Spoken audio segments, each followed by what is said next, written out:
All right. What am I going to do today?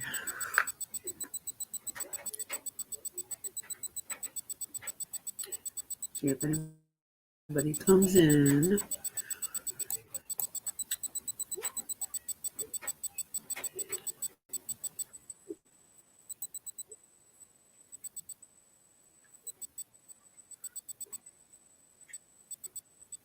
Oh, shut up. Oh, I love how people always think they're so much better than somebody else.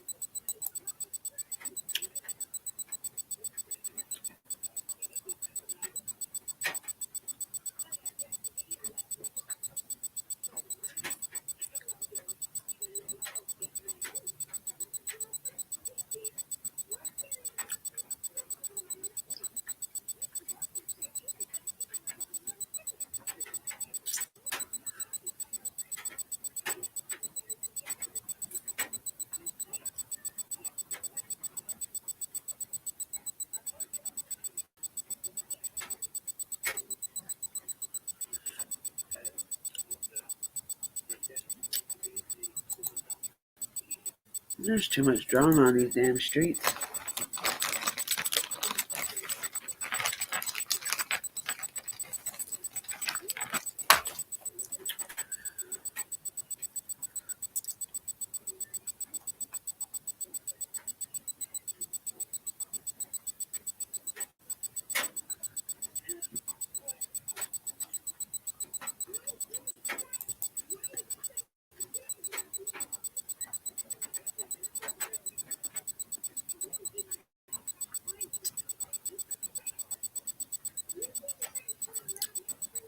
Damn, I just read somewhere something about the Summer Wells Reward Fund.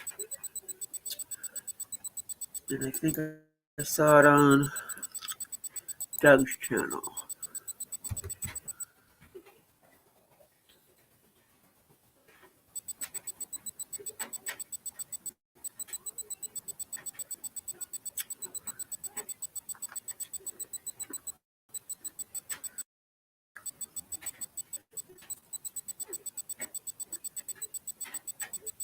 Don and Candace are blessed to find out that the search for Summer will soon come to an end.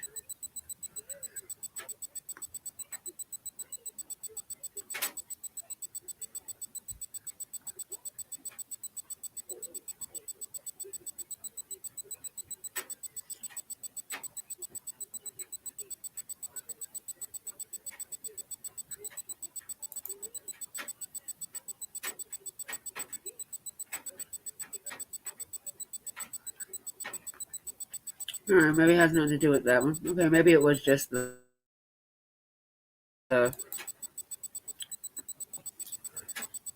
Summer Wells. The search for her is going to end soon.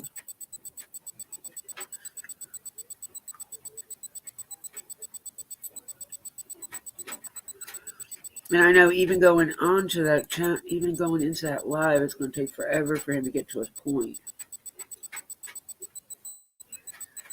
I haven't heard that. I haven't heard it anywhere. The search was coming to an end.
I can't find nothing on it.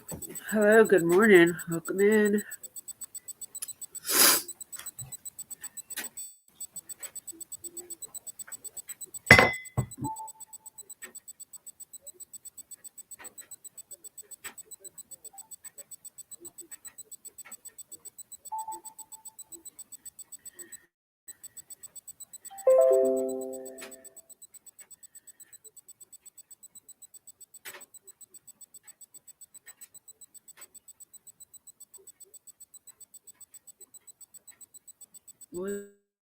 Oh, they're candy grapes.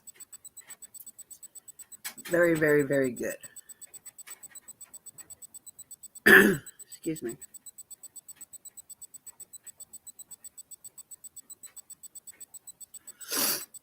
How are you? How do you say your name? Prescient Shetty?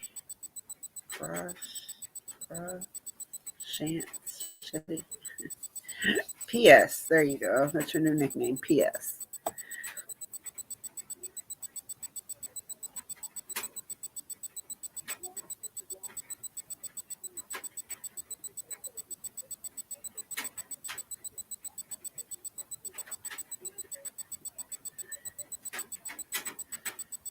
Yeah, candy grapes. They're regular grapes, and she puts like a candy shell on the outside, and it's all different flavors. She doesn't use one type of flavor. She uses different flavors, and sometimes she puts uh nerds on it. Sometimes she'll put crushed up Jolly Ranchers on it.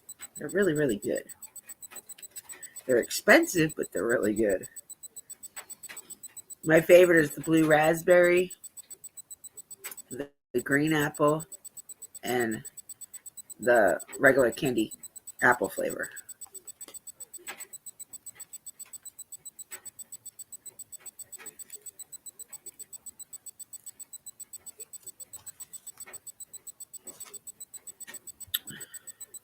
Waiting to see if Nana comes in.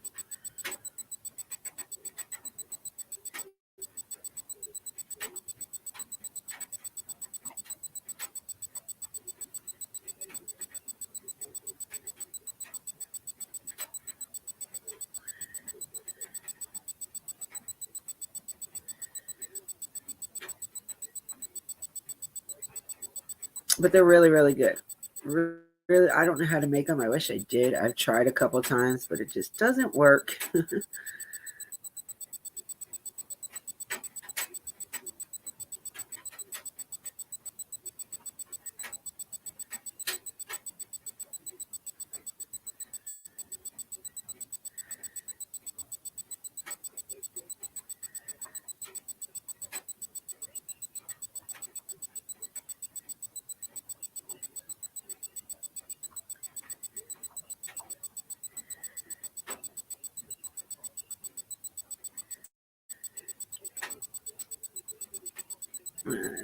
She should be up.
Uh,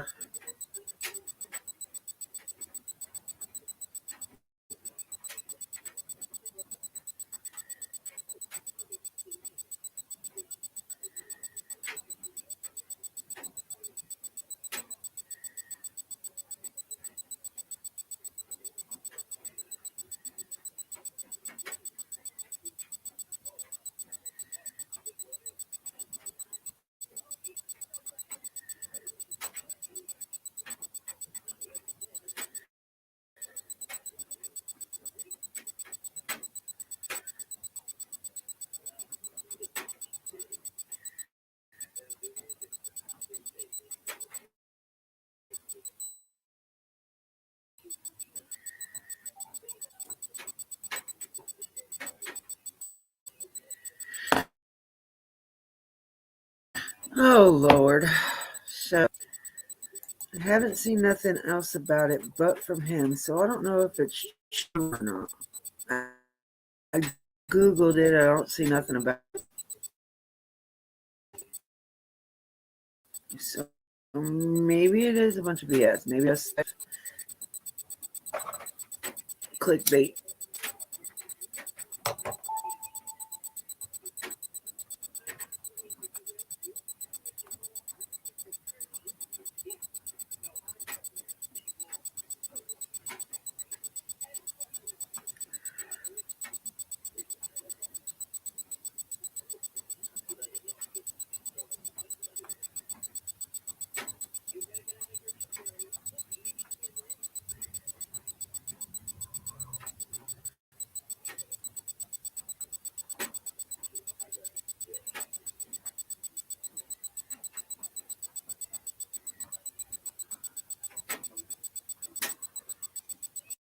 Oh, nothing. I don't see anything interesting on.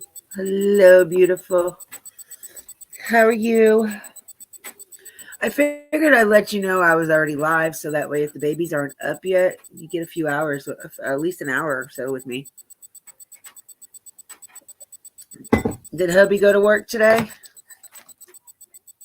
Is that why you're up so early?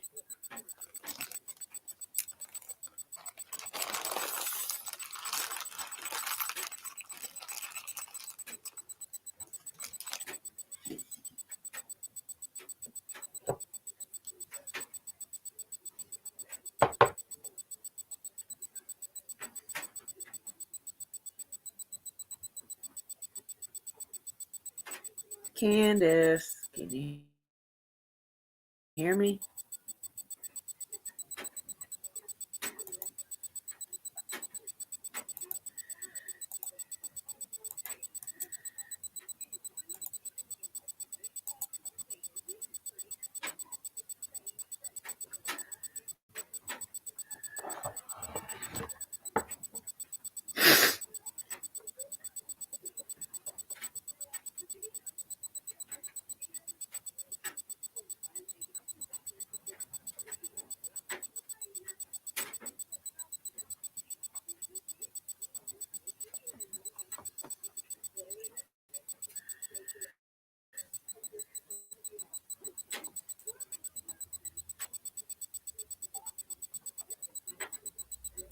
Damn, I missed it.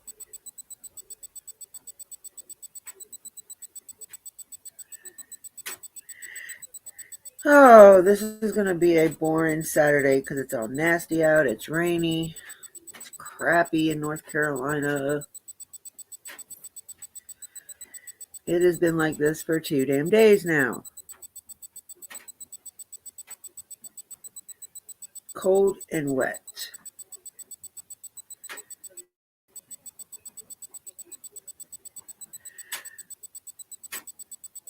Anybody want to come up? Just hop on that link and come and say hi.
Where is everybody?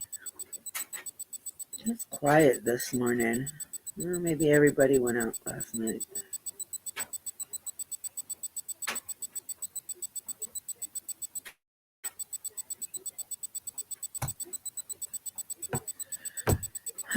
So let's see. Never finished watching the thing from yesterday.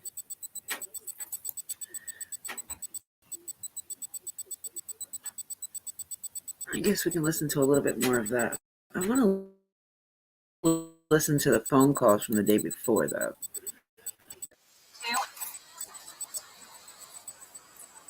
No, get off the screen.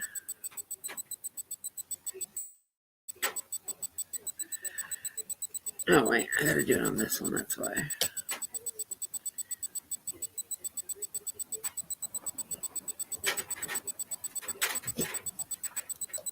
Power on. The Bluetooth device is ready to pair.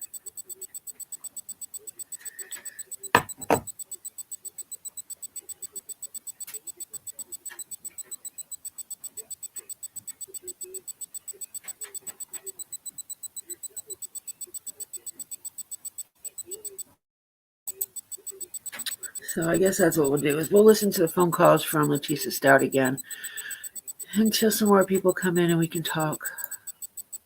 If I can find it.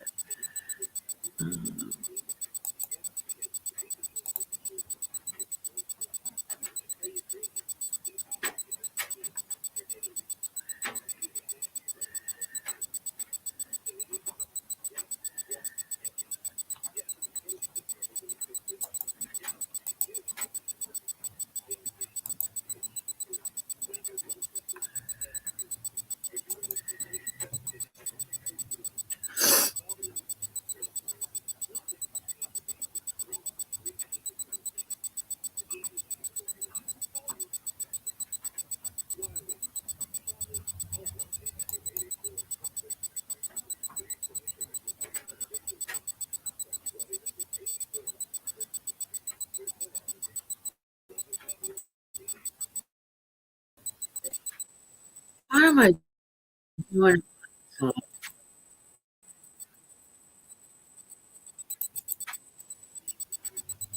I keep putting it on the wrong thing. Idiot.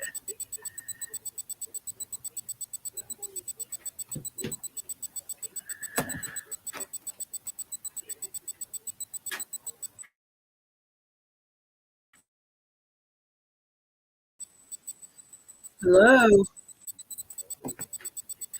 Stupid computer.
Come on.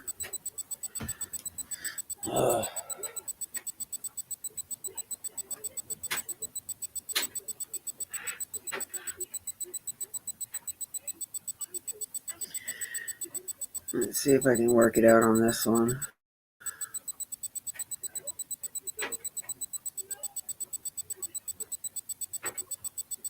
The Bluetooth device is connected successfully.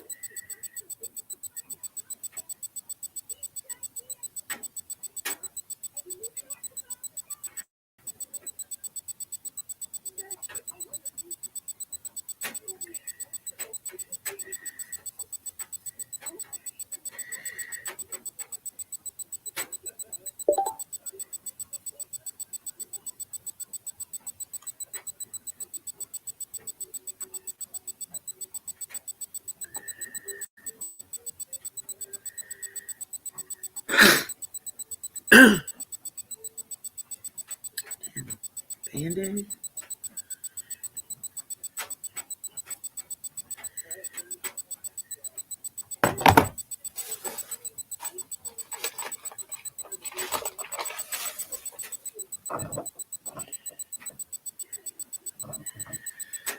All right, let's see if I can get it on now. Day 2.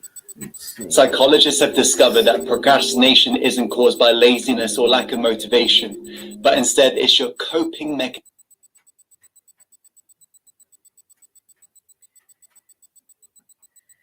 Request permission to publish. Mr. Tolini, subject to prior objections. That was me. I hit the mic. Okay, all right. The objections overruled. Exhibit 50 is admitted. And permission to publish. You may.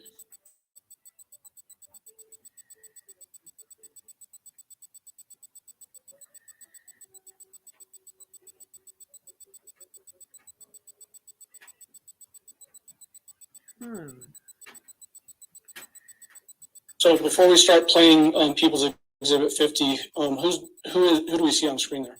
That's Gannon. Go ahead and play it.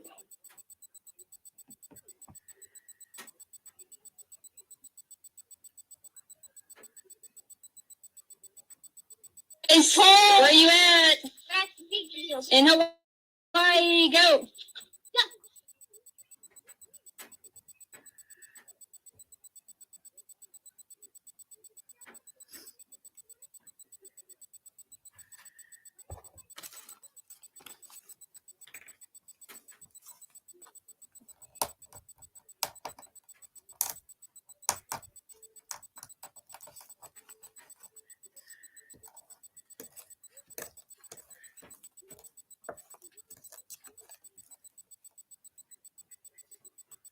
When you got back from Oklahoma, Mr. Stout, did you participate in searches for Gannon?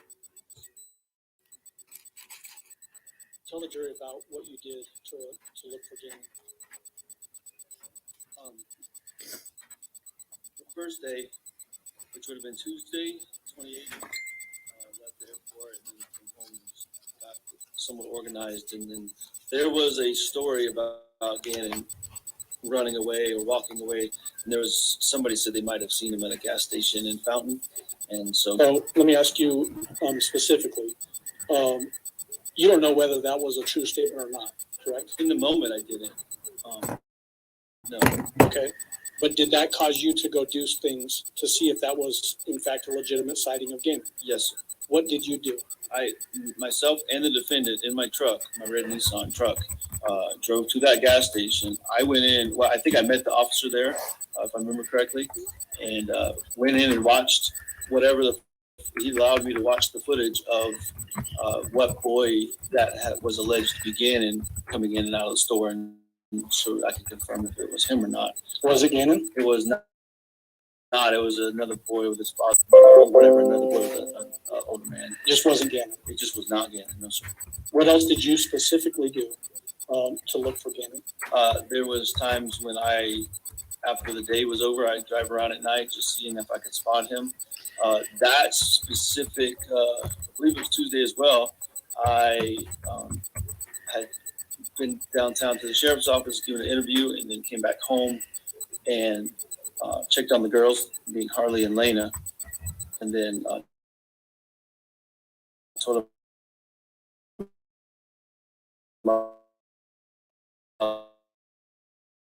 I was going out searching again and stopped for something, thinking of places he would be.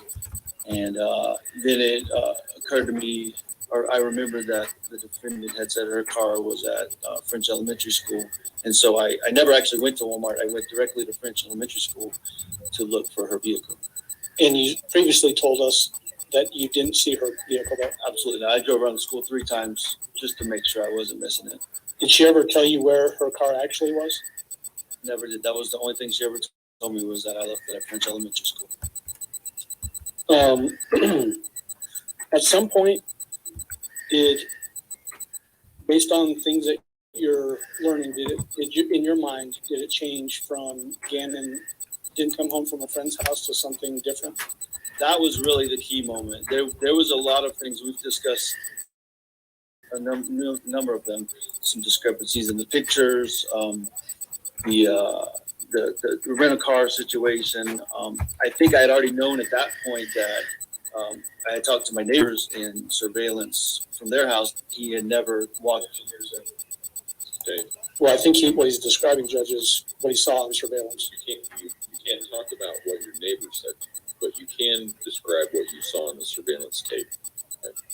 So 2 different circumstances. This is not the surveillance tape of the truck. This is, Let me ask a question. yeah, thank you.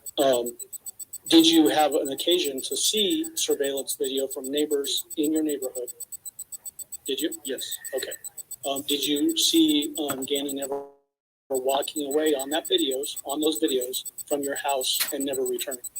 I did not. No, sir. Okay. So back to I have to ask a question. So you were earlier describing an accumulation of things that led you to change your opinion or your mind as to what actually happened with Gannon. Yes. And you said, I think one of the big things was the defendant telling you that her car was at French, you go to French, and it's not there. Is that accurate? Yeah, that was the key moment when I switched from she knows more than she's telling me she knows. Did you also participate in interviews at the sheriff's office as it relates to the investigation into Gannon's disappearance? I did, yes, sir. How many times did you go to the sheriff's office? Twice on that day, once before the driving to French, and then immediately following that, I called them and said something's wrong, and I went immediately back to the sheriff's office after that. In that same time frame, did the defendant add any additional information that she told to you as it relates to Gannon's missing? Oh, I don't believe so. I don't think so. Well, did she at some point tell you that she was raped? That was the next morning. Okay. Yes, sir. What did she say about being raped? Sure, I'll clarify. We were talking about January 28th, Yes, sir. just now, about you doing interviews at the sheriff's office. You said the next morning, so that would be January 29th. Is that accurate? Wednesday, January 29th. Yes, sir. What did the defendant tell you on January 29th as it relates to being raped? So I slept on the couch. She called me into the room, and then she proceeded to tell me a story about how a man got in the house somehow. I don't remember that specific version, but he got in the house, raped her, abused her, beat her, and then beat Gannon up and took Gannon. And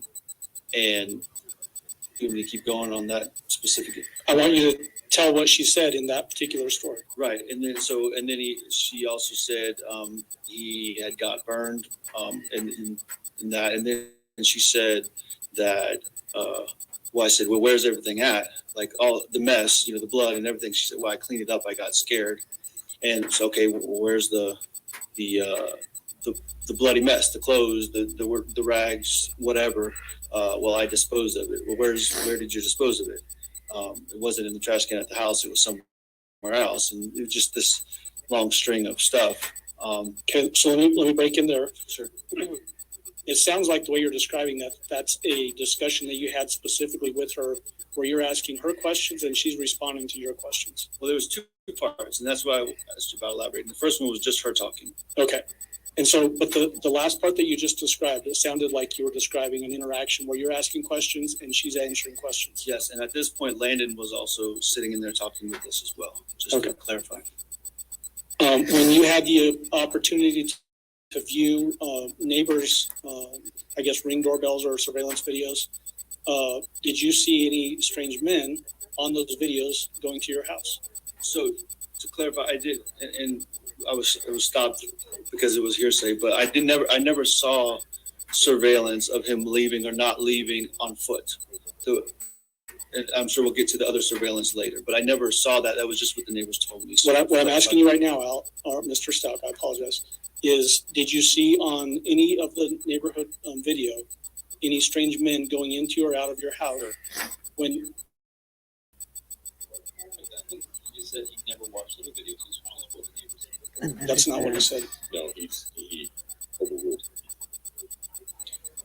Re-asked the question. Yep. Just so the record is very clear, did you watch surveillance video from neighbors in your neighborhood to see anything as it relates to Ian's disappearance? No, sir. You didn't watch any videos? Truck. I don't think we've gotten there. Fine. What I'm asking is very specific. Did you watch some neighborhood? I watched him leaving the truck and coming back home. That's the only one I watched. Okay, so you didn't watch any other videos to see, to either confirm or not confirm that a strange man had come into it? I've seen nothing. Okay, all right, thank you for clarifying that. At some point, did you become involved in the investigation? Yes, sir. Tell the jury about that. At some point, and I don't know the reasons why, but I was directed to go to the FBI's office and start, I call it being questioned, but just kind of giving a background history of our mine and the defendant's relationship, and kind of what we've been doing so far this morning. And from that, it turned into pretext phone calls. Okay, what do you mean by pretext phone calls? Phone calls where I would get on the phone with the defendant while I was at the FBI office and be giving direction, and they also gave me the flexibility to talk with her normally, but be given direction on things to say and things to ask and whatnot. Who was involved with that process? Obviously you were, but who else from the investigation side was involved in that process? So, yeah, I was there. The defendant from the Riley, Mark Riley, I think it's, I'm not sure his role. Jess Bethel, a similar role to Mr. Riley, from what I understand. FBI agent, Mr. Hughes. I don't know his title, specific title. Amber Cronin. Al is now an open source, so it can be built by anyone. And the destruction of humanity will get a lot of people killed. It should be done.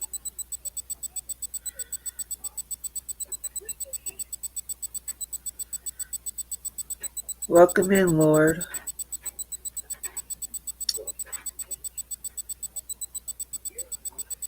What agencies? What are you talking about?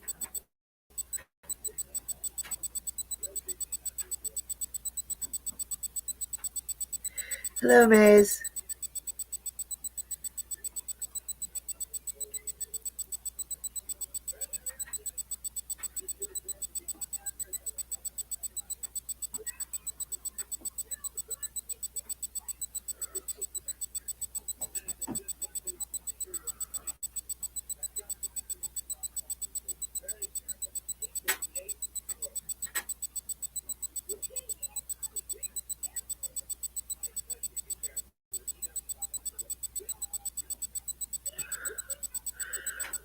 So I guess they just wanted to come in and say that and leave, because no, they're not saying nothing.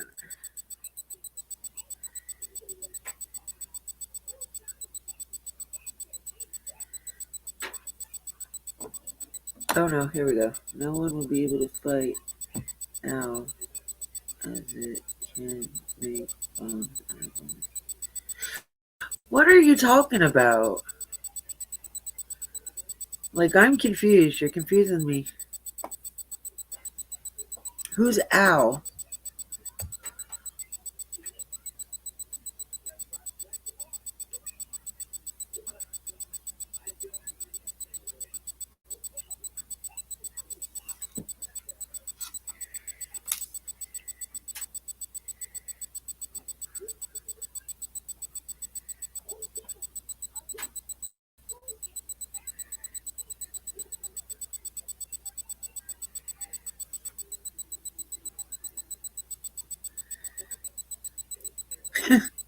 Robot intelligent? I don't know what you're talking about. If you're talking politics, that's not something I'm into. Like, I don't follow politics, so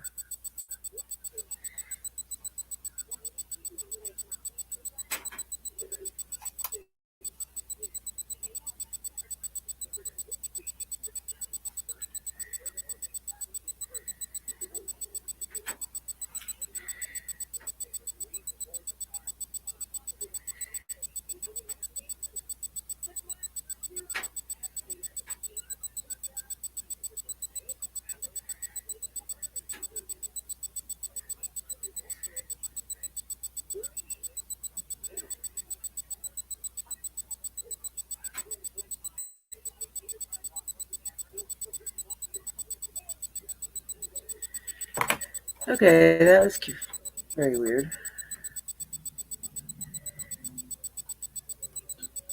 It was Amber Cronenwith. FBI as well. John, I always say his name wrong, Grusling Brucing. with the FBI. I saw in passing other agents, but those were the ones that I remember being specifically in there. There may have been others I don't remember specifically. Do you remember maybe like this agent back here, Andrew Cohen? I remember him walking around a lot. I don't remember him being specifically with me on any phone calls. I may be wrong about that, but Would these phone calls originate sometimes by you calling the defendant and other times where the defendant would call you? yes, sir. How do you know that it was the defendant on the other end of that phone? I recognized her voice, and we would always talk about something relevant that would, I would know it was her, whether it was Gannon or something about our relationship or our life in general. Would you also in those conversations talk about specifics to the investigation? Yes, sir. Would the FBI agents or the sheriff's office agents, detectives, pass information to you to specifically ask the defendant? Yes, sir. On some of those recorded phone calls, can you actually hear people whispering to you? Yes, sir. And Judge, what I intend to get into next is admitting discs and then playing those discs. And some of these phone calls are pretty long. I don't know if you want to go through the admission now and then we can do that other process when we get back, or So are any of them less than, say, 15 minutes? because of contextual issues, I think it makes sense to play them in order as opposed to breaking them up. The very first one is an hour and 57 minutes. What case is this? This is the one that I've been streaming for the last week, honey. Letisa Stout versus Colorado. She's on trial for the unaliving of her 11-year-old stepson. But I don't, yeah. The phone calls haven't started yet, and that's what I want to review. Elements necessary for admission, Okay. and then we can play them after lunch.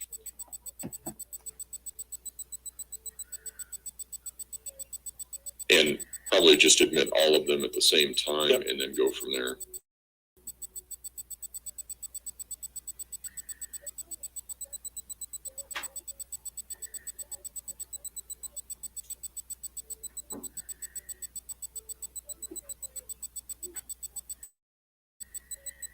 Trying to find the after lunch so we can listen to the phone calls.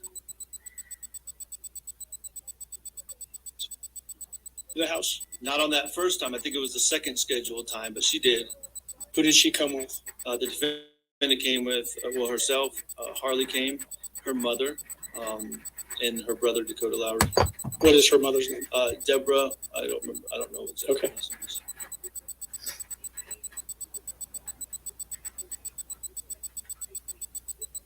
And I'm not asking you to tell us anything that Harley said, but how was Harley acting during this time? Very reserved, I think is the best way to put it.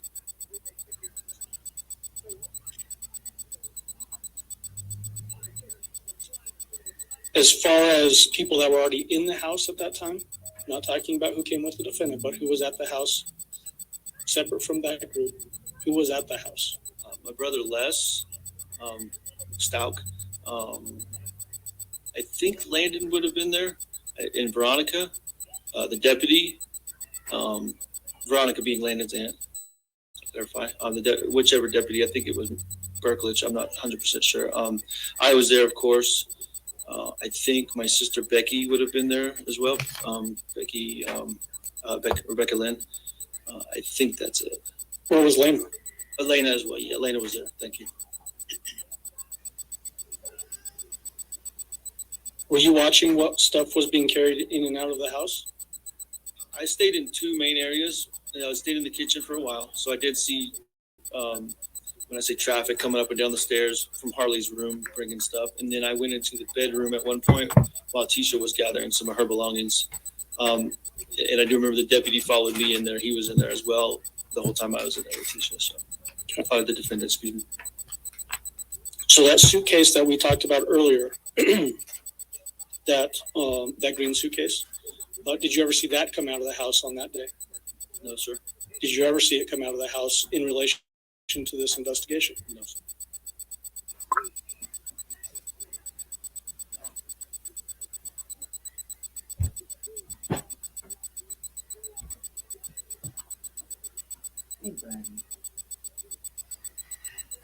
Oh.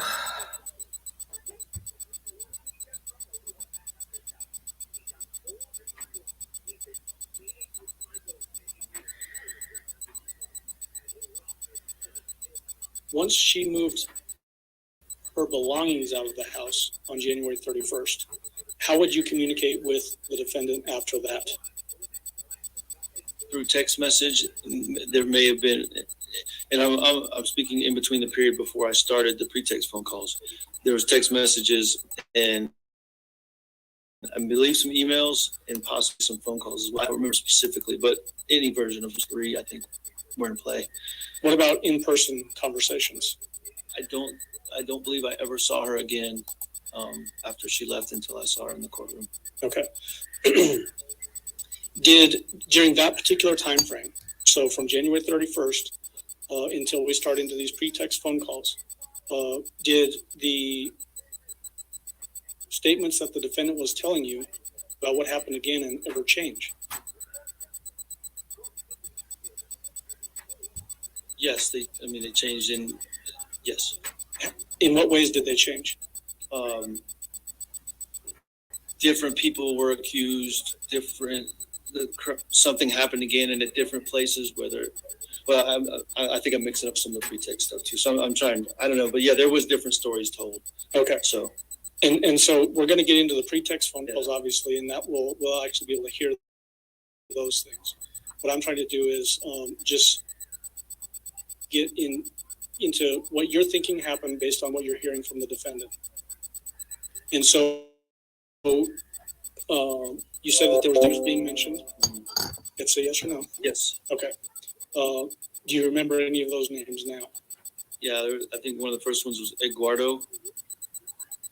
Or some version of that. There was another name. I don't think it came play in text. Quincy Brown. I think that's when that came into play. So let me back up and stop you there. In relation to the name that you just said, Eduardo, that's a yes or no? Yes. What did she tell you about Eduardo? So I'll be honest, I'm having trouble. I think all the different versions are mixing together when they happen. So I don't know. I know there was a story that the defendant told me about. There was a man in the neighborhood, a carpet guy. Let me ask you specifically about that. Please. Did she give you a statement about her allowing a man from the neighborhood that was a construction worker into the house to fix the carpet. I think the story was she gave him the code. But yeah, somehow he got in the house. The question is, did she tell you a story with those sort of details in it? Yes. Okay. What was the story that she told you in relation to that? Like I just said, I think it involved in that specific one that she gave him the code of the garage and he came in. I'm kind of at a loss on that, Mike. Mr. Allen, I'm sorry. You're fine. Yeah. Did you know anybody by that name? Absolutely not. I don't believe. Did she allege that that's the person that raped her in the first time that she tells the story? Yes. Okay.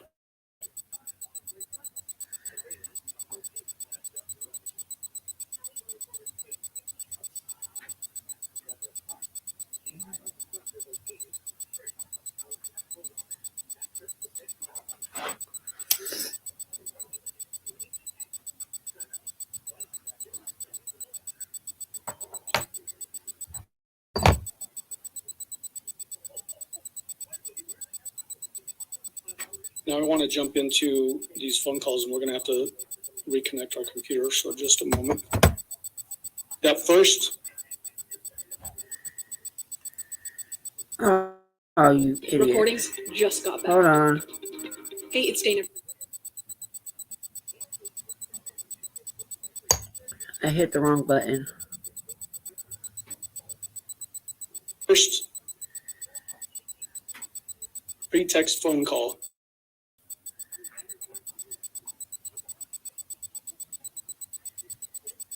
Which is People's Exhibit number 35, previously admitted.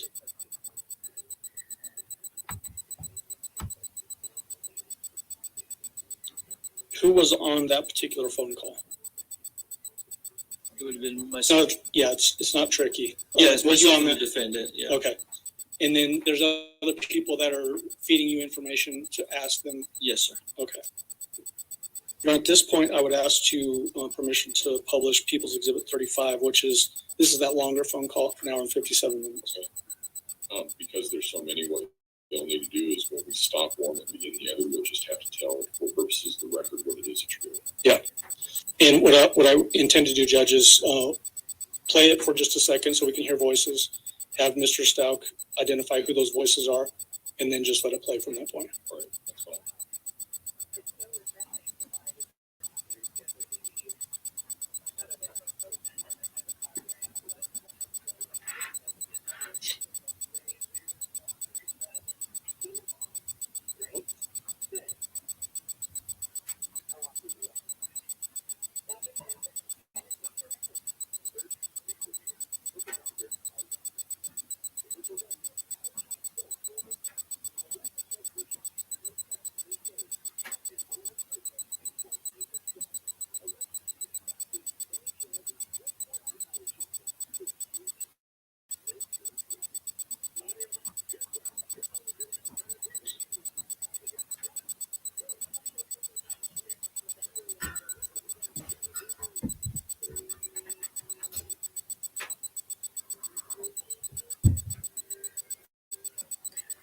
But you would think after COVID, we'd be more adept at our computer skills. It's my fault.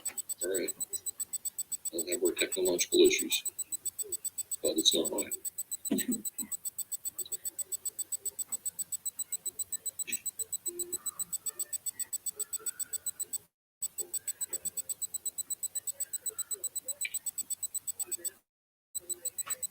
All you have to do is plug it in the same way that you had it before. Yeah, we just didn't.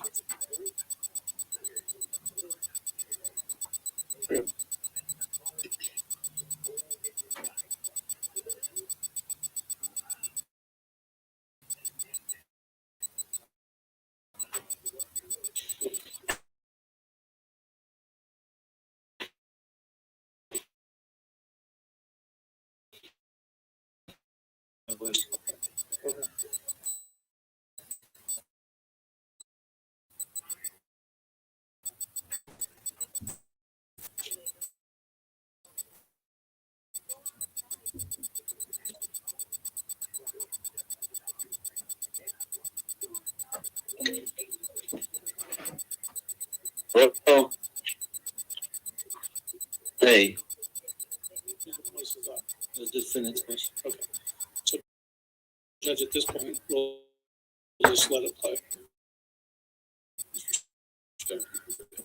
Besides him. Do you hear him? Why did you say that? Yeah, I said hello to the car that says to get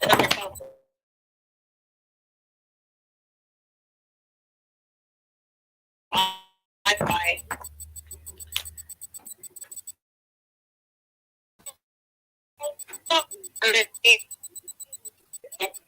Huh? No, Why not? don't have any money on card. Yeah, I'll go back. I bought like debit cards, credit cards.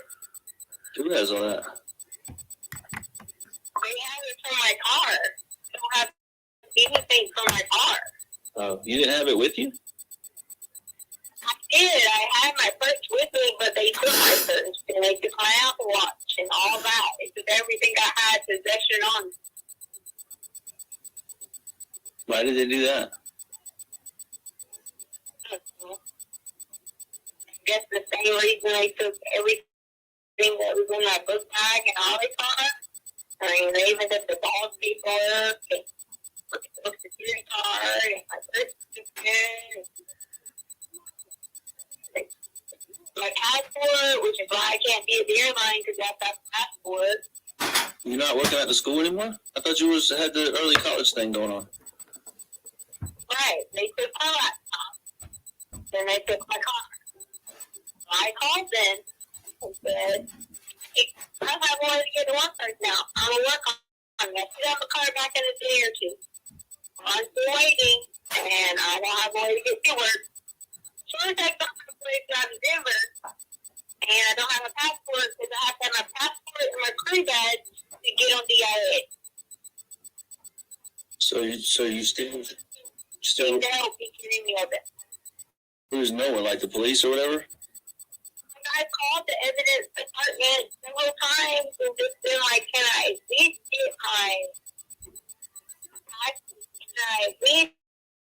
get anything that deals with my everyday life of operating, like my cars, my passport.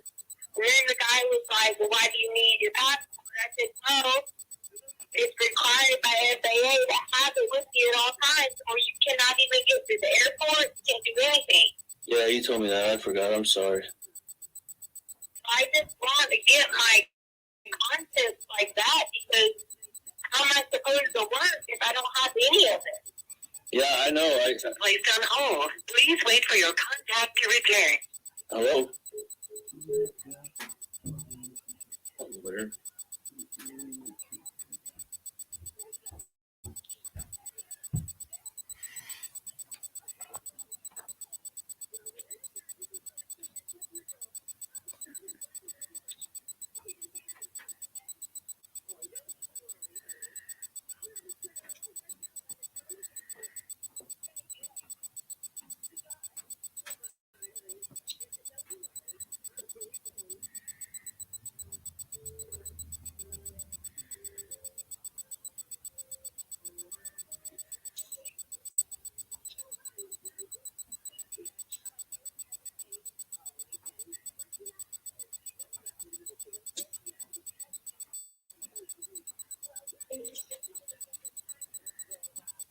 Hello? Hey, What happened? the Wi-Fi, I don't have a number, so the Wi-Fi just died, so I had to use this Indian dude's number here, phone number here to call you back on because I don't only have Wi-Fi. Okay. Anyway, so like,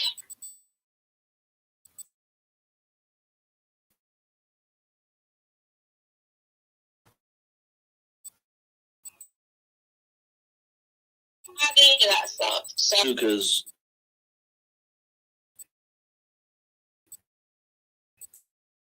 it's still freaking got my truck, so I can't even do what I'm supposed to be doing either. So it's freaking driving me nuts. Like, the people are fussing at Harley because she needs her high school diploma and she needs a report with her ID, social, high school diploma. And I'm trying to explain to them what's going on. Yeah. Like, I just can't get any help because she's supposed to be there every week on base doing stuff. She leaves in 28 days. For basic. Right? Yeah.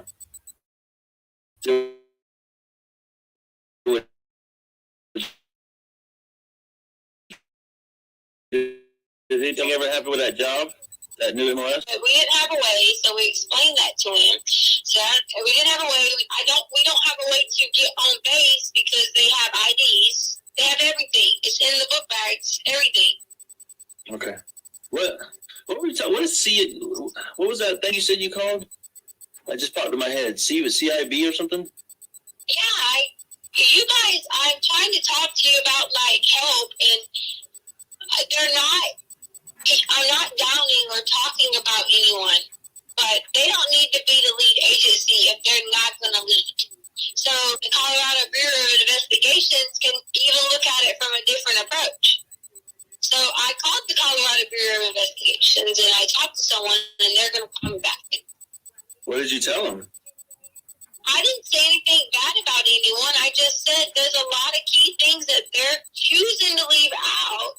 And I said it's becoming a witch hunt after one person. I said when they're barking at the wrong tree and they're not even following what credible things that I told them. But they want tips from the public, but the public was not there. Well, what credible things have you told them? That's what in our emails I'm trying to, and I know you said you were waiting to talk to me and everything, but what is it that you've told them? Because I know we had some, uncertainty about some of the things initially, and that's fine. But like, what is it that you told them that they're not looking at? What is the? Walk me through it. I know I asked you for that time. I can't breathe. Give me 1 second. Take your time. Just try to get some deep breaths. Just trying to put the window down. Just stupid thing because it's hot. And like I'm having to run into people I don't even freaking know. They could be mad killers and shit to be like, hey, can I use your phone? Hey, can I sit in your car for a minute? Hey, do you think I could drive your car to the store? I know I'm starting to feel some heat too. Like I told you when I went to Bass Pro Shop last night, I wanted to get some clothes, but I was trying to hope to run into you on the north end, like you said you were out there. But well, like I said, I was just trying to hope to bump into you or something. But I feel like I'm having to hide now. That's why I went and got some redneck clothes, like the clothes that you don't like, because all those nice clothes I have at the house that you got me, I would just stick out like a sore thumb, and I'm just trying to hide too. I don't know how long you got, but I just wanted to start with you for Saturday what I have. Okay. Listen, I scooted away for lunch, so probably hour and a half, so we got plenty of time. All right. What do you mean scooted away from lunch? You don't have a car? Yeah, I got a rental car. Uncle Jeff helped me out with a rental car, but I just had to get away from all them people, like I've been telling you. It's just crazy. So You stand by yourself? Me and Uncle Jeff. Okay, so your Uncle Jeff is there with you. Yeah, it's been me with my family members the whole time. So how long can your Uncle Jeff stay? I have no clue. It's people been kind of jumping in and out, but I just didn't want you to be by yourself because I've been trying to be with you because I don't think that you should be by yourself with them because it's a bunch of vultures. That's all. yeah, I'm not. I'm starting to slowly see that. So, but yeah, let's just timeline because I want to hear your timeline so I can try to make sense of it. Saturday, okay. You said you wouldn't question, you would just listen. Saturday. Hold on, Tisha. Saturday. What do you mean Saturday? Right before me and Mama left. Saturday. After you left. Okay, gotcha. Okay. So this is the paper I have. I had to get it notarized because that's what that guy said to do. Right after whoever found us and took all his car, that's where we had left from, was the attorneys. But anyway. Alright. So I'm going to just go through certain things. I'm not going to read it verbatim how he did it because it would be more of in moral terms. But, key one, Albert is not left for Denver. We put DN in there.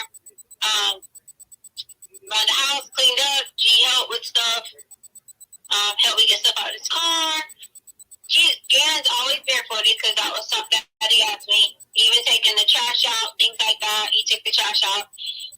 He stepped on something in the garage. So my car parked. You had those boards that were underneath my car, right? Yeah. Was going to go help because he was saying that there was some kind of piece out there that was going to help me. You know the little zip ties that you have on things and it's hard to get off? Yeah. So he knew where something that to go pop this off. So he was going to go get it because I had bought them some things from the clearance store. All right, so he and they cut his foot on those boards. We flipped the boards over because we were freaking out because I was like, oh my God, your daddy said don't get oil or anything from your car and leak on those boards. You know what boards I'm talking about? The 2x4s that I have, like that you drive over to park in the garage or whatever. Yeah. So I let Gannon sit down in the back of the car. You know how funny I am about my car. But also, we just bandaged it up, whatever. We do a stick a bandage on it, whatever. And I said something to him about, Gannon, you gotta quit coming out here barefooted, which I do the same thing. I take dogs out barefooted anyway. Yeah. Hey, let me ask you something. Hold on, wait a second. I'm just thinking here, and I'm going to listen to everything. Just something that popped in my head. He always goes out the front door to do the trash. That's so weird. And he was helping me unload. I had bought them a bunch of stuff in the clearance store. If you look in the garage. I got you. Okay, I thought you said take out the trash. I'm sorry. Let me explain this to you. There's 2 bags that was put in the garage because I had put a bunch of stuff in there. Bought them a bunch of crap that went on sale from the clearance store because they were changing over to one with it. I saw Lena online, so therefore I knew it was in the house. Anyway, so my point was, he was really, helping me out, whatever, just talking to me about something. Who knows when you talk about it. So yeah, we turned the boards over because I was like, I don't know. Someone's going to freak out, because these are the boards. He says, don't you get oil on my car. Don't jump up my car, whatever. So, now then I kept going to the gate with nothing. And why are you going to the gate? He was like, I'm going to make sure the gate is locked. Oh, okay, this is the first I'd known. I knew we were talking about locking the gate, but I didn't know Gannon had the key. I thought maybe you just had the key yourself, whatever. I didn't know Gannon had the key. Babe, he didn't, but hold on. The key was in our room and on top of the dresser the whole time. Remember, he kept. Yeah, I didn't pay attention or Okay. remember. All right. So he kept going out there with the key and saying that he was checking to make sure the gate was locked. Okay, benefit of doubt, maybe he was, because we had talked about making sure that gate was locked, or talking to somebody. I don't know. I'm not speculating.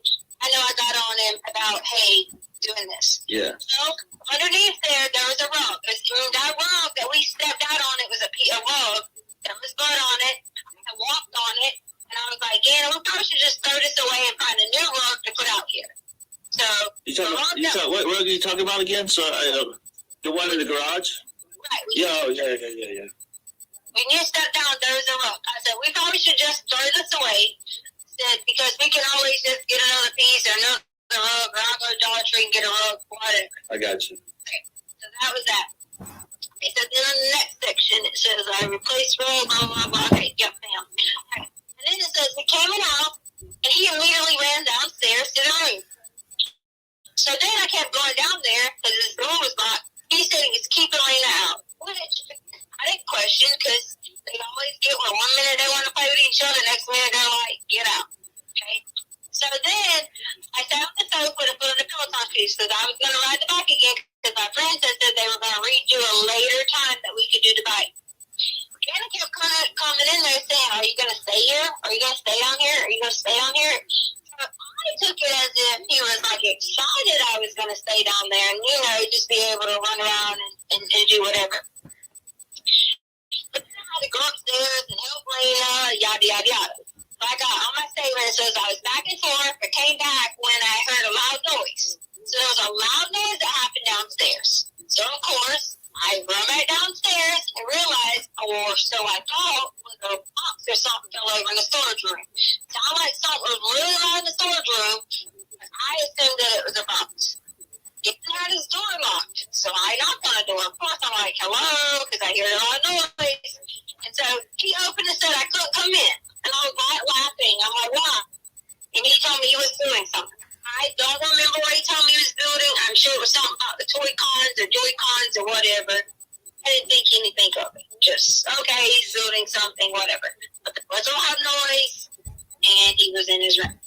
So then, he said his stomach started hurting a little bit or whatever, so I told him to go upstairs. I had special ice cream. I had his Pedialyte pops. I had already went and bought them because I thought, you know, this time of year, this is when I got the cold last year, I'll take them. So I let him take the Pedia pops or whatever, and he took some relax.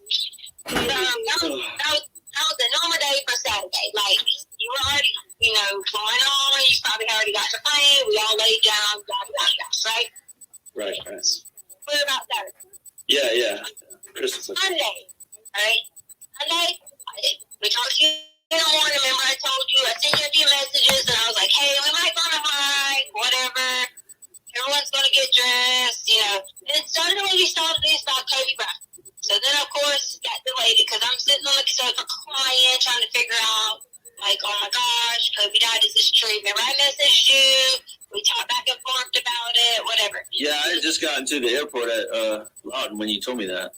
Right. So Gannon hadn't talked at all. I mean, Gannon didn't know who Kobe was. Or maybe he knew from, like, hearing it, but didn't really know who Kobe was. He just noticed that I was sitting there, like, crying, like, oh my God, you know, like, upset. And we were sitting there talking about it. So I was telling them that, hey, you know, Kobe has a lot of daughters. He only had sisters. You know, Gannon went over the whole, like, I don't want you to think any of this is irrelevant because I want you to think of anything that I say that might have triggered something. Yeah, right. I'm listening very closely.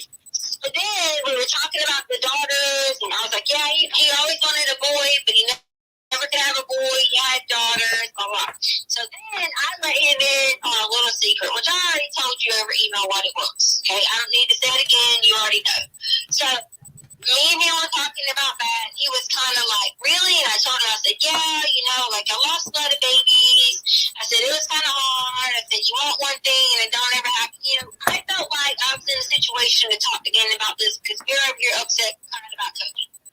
And so I was like, I'm telling you because I know that you'll be able to pray and keep a secret. And we were like, you know, kind of being silly about, oh, this is a secret we have to each other. We'll tell Daddy, you know, yada, yada, yada. So we sat there and talked about that for a little bit.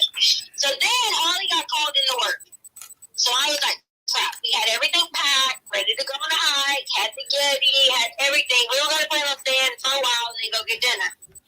Well, she got called on a hike, so we decided to take 2 hikes. So this is all this confusion comes with hike, Harley went, hike, Harley not went. So we took the dogs on a hike through the trails in Wilson Range. So if you leave out of our neighborhood, go out to the side, go up to whatever, you could take the dogs on a trail, come back, yada, yada. So that's what we did first. Came back, Gannon had his water pack. I'm sure you saw the pictures online from Garner Golf. She has a lot of yada yada yadas, don't she? That some other creeper people took. He had his water pack on his back, or whatever. Oh, I gotta go put puppies up. Listen to this while I'll be right back. So we got ready for round 2. So hike 2 was Garden of the Gods. So then it says Garden of the Gods was our hike 2. So we went about 2 miles in, lots of talking about things. She asked me, did I know any of his mommy's friends from Coastal? I was really curious about it. I said, and did I remember Brian? And we laughed about some new friend named Mike too. So we were just having this conversation about who these people were. And I was like, I don't know anybody named Brian, and I don't know anybody named Mike too. I guess a new Mike or whatever. All right, so Gannon's stomach hurt, and he was, Gannon's stomach hurt. And the rest of the night, he had a stomach ache, and he tried to lay down and some of that. So during this time, I'm messaging you, which you're probably tired, jet lag, whatever. Like, hey, Gannon's stomach's hurting, yada, yada, yada. Right.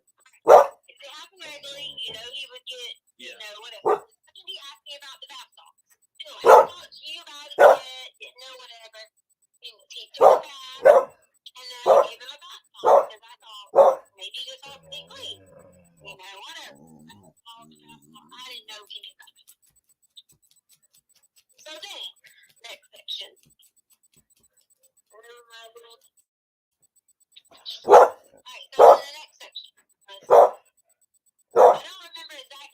took the bathrooms, but everybody had their dog. Everybody was going to their own thing. Again, I was like, going back in his room. I said, okay. So then here's my next thing. Alright, Albert had grounded Gannon from the switch. And he was still grounded before he could get off, the next day. He'd been in his room most of the night. I knocked on the door. He said he was playing with Grayson. I ain't never heard of Grayson before in my life. So again, Grayson, you think Grayson? Grayson. So in my mind, I thought, who the hell is this? I didn't see anything in the room. Obviously, I weren't like kids or anything like that. Those kids still have imaginary friends? Or are they talking? Is he talking to somebody online because he's not supposed to have, like technology? Yeah, right. I said right, yeah. Giving him benefit of the doubt. I didn't say anything else. I just said, oh yeah, okay, cool. Grace and I said hi. His laptop went off about didn't see anything. So later on, I don't know the exact approximate time, but I saw he was on the sofa. And I was like talking to him. I was like, oh, you want to sleep out here tonight? Okay. Oh, what, downstairs sofa? Yeah. Yeah, I got you. I'm like talking to him about tonight. Whatever. I'm back. So his Uncle Matt was going to finish it. They don't know who Uncle Matt is. So I was just sitting there like, okay, that's when it dawned into me that he had to be talking to someone on something because Grayson, I have no clue who it is. Matt, I have no clue who he is. Then I was like, this can't be characters in some game because it didn't sound like some game characters. I don't know Uncle Matt and I don't know Grayson. So he was talking about his Uncle Matt was going to visit, and I thought, okay,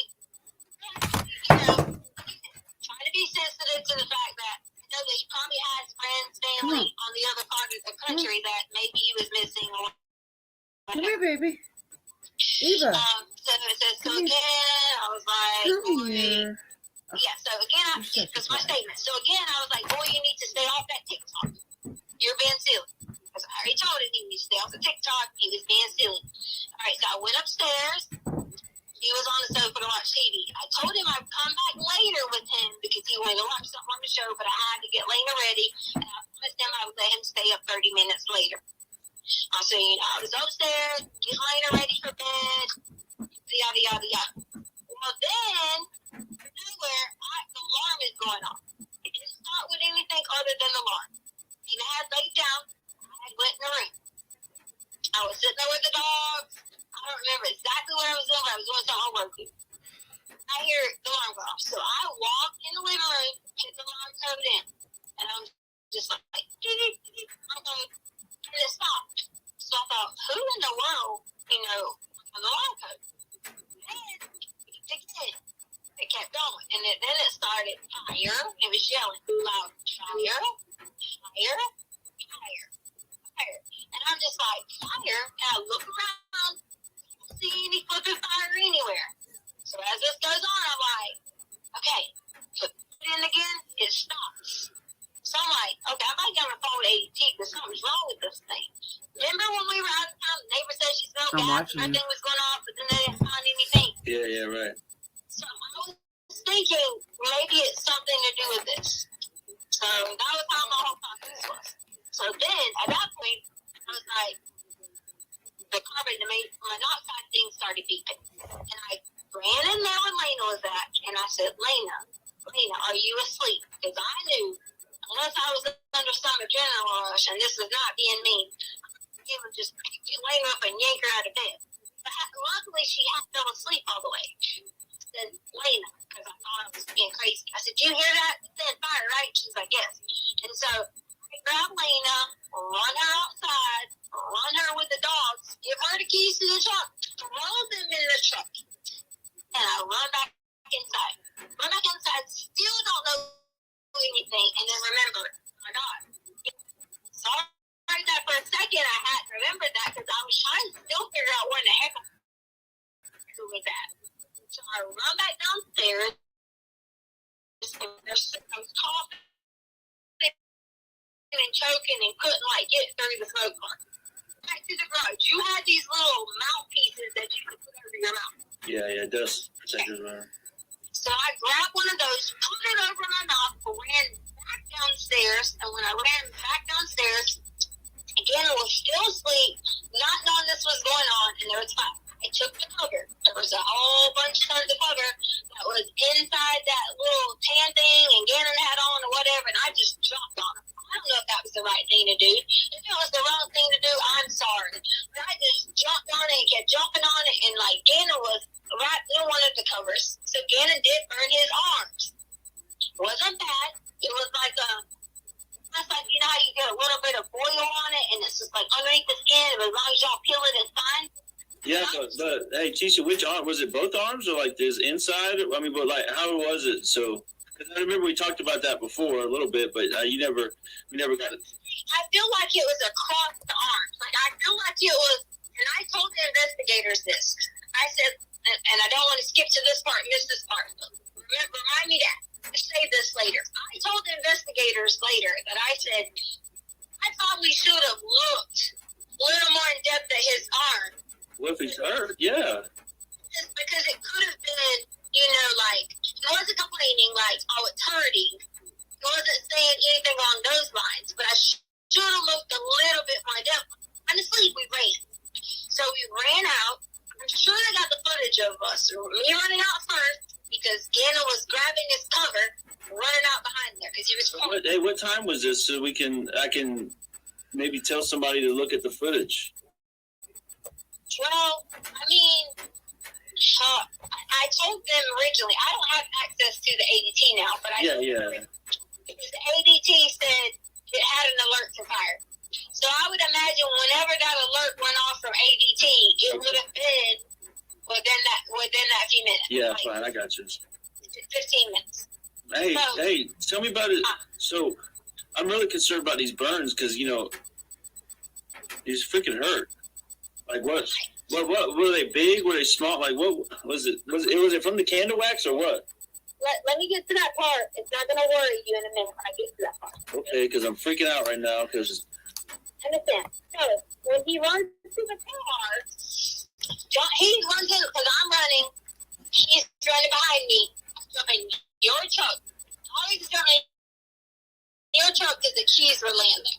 Okay. You're jumping your truck. He jumps in on the driver's side. He's screaming, crying, whatever.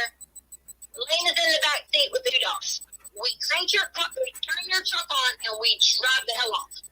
That's why we drove off. I was freaked out because I was like, oh my God. Like, it was the carbon, it was the smoke was more scary and terrifying than actually the fire. So, Okay. What we did was we drove around the block. I kind of had to be like, okay, what do I do? Hey, do I need to call the police department? Does anybody need medical attention? So then we go back in the house. Lena's freaked out. I put Lena in our bed. I said, Lena, So you drove around for how long and then came back? no, I drove around the block. I didn't hear that. Yeah, I didn't hear that. I'm sorry. Yeah, I drove around like the block, like Wando, that area. Yeah, I know. Drove back up in the drive. You didn't have much gas because I hadn't put gas in your car yet. You didn't have much gas. Right. My process of driving was thinking, oh my God, like, I was in shock.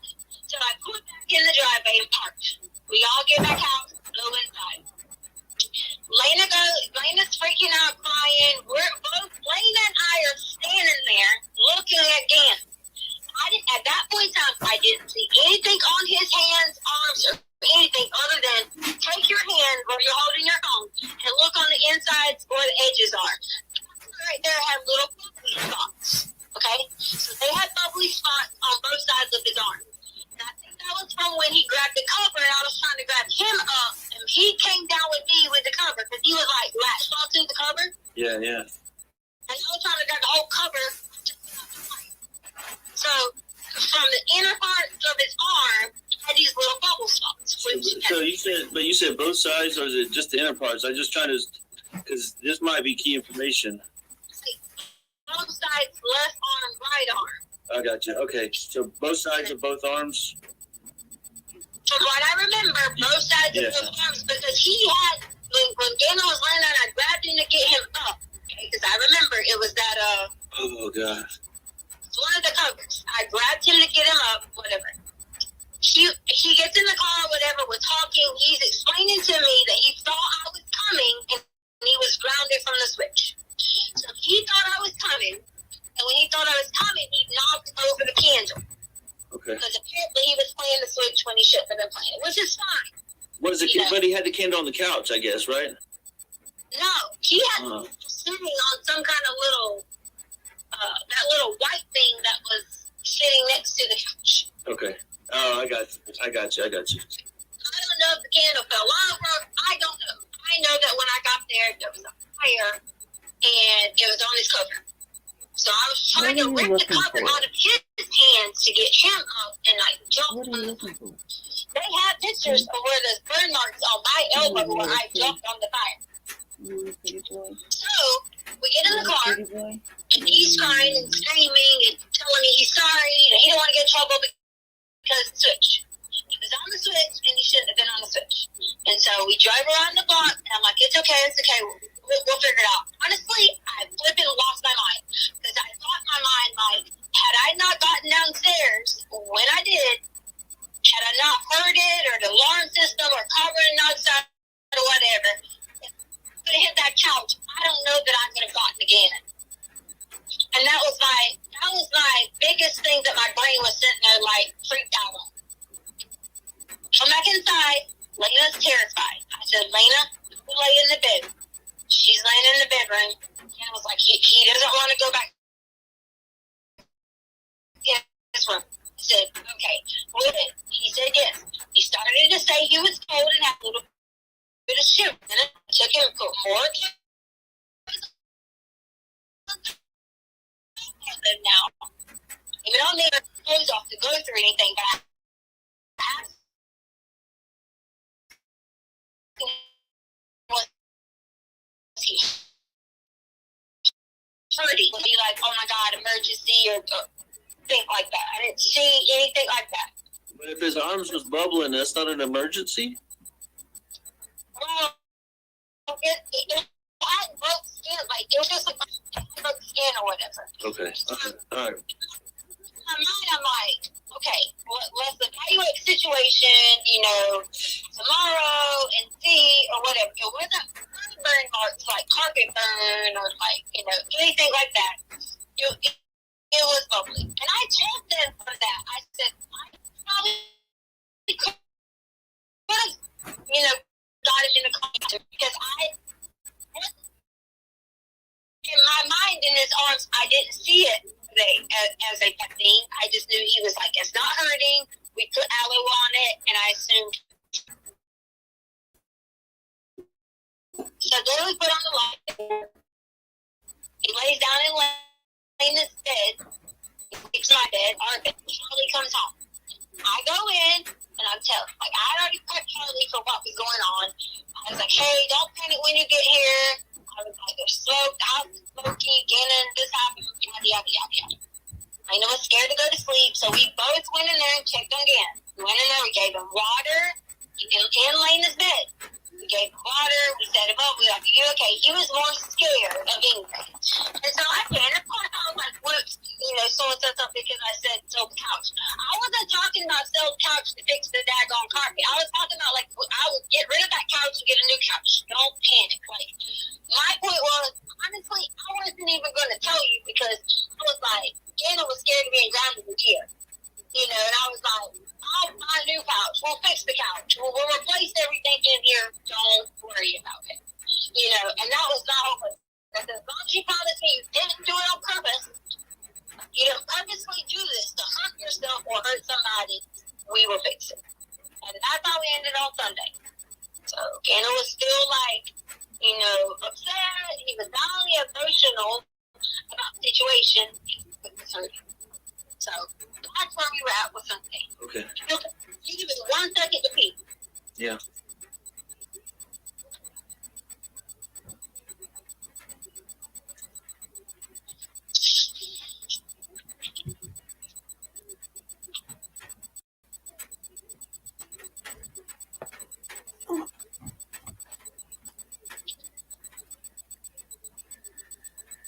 Whew.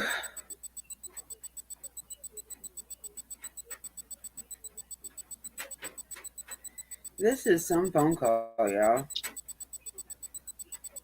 I'm back. All right. All right, so later on in the night, he woke me up a few times. He said his stomach was getting worse. Should I improve today? Damn.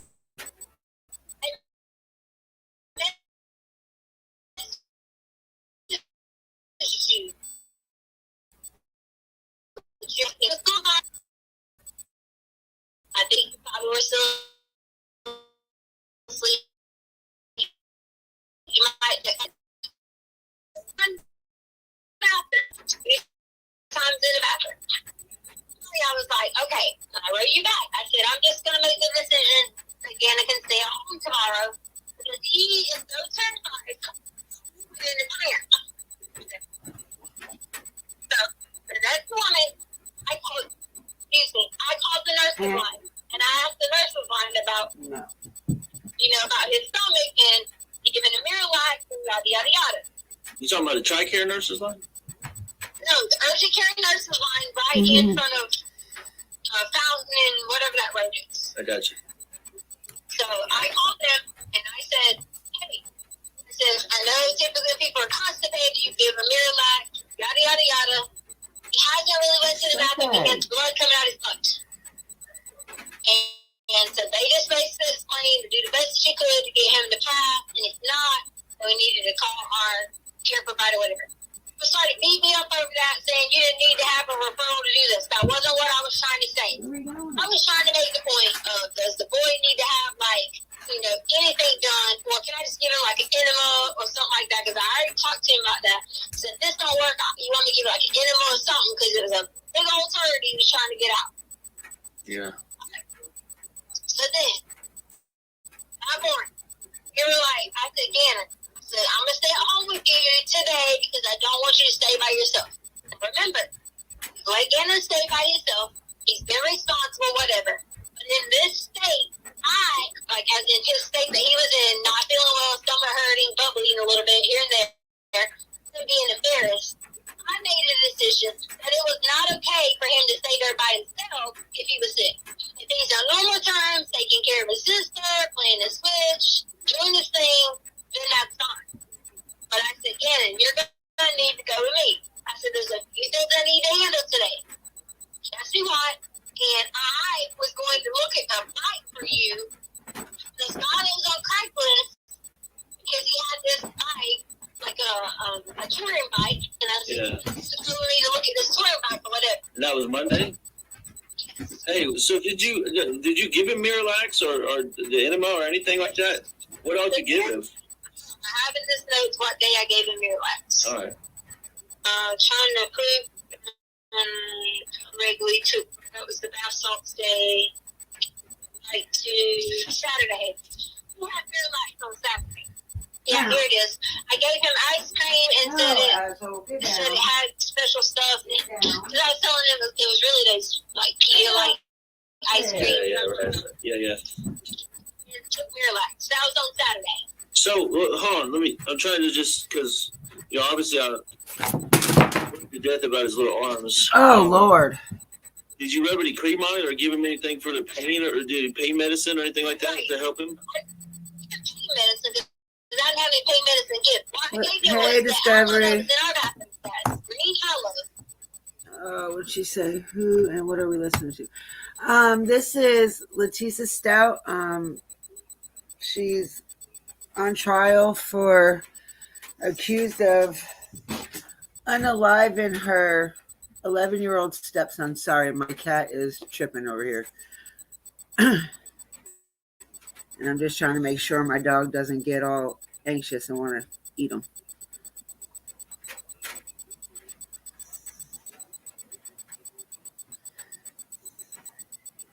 She wouldn't do that, huh? There's a good girl, right?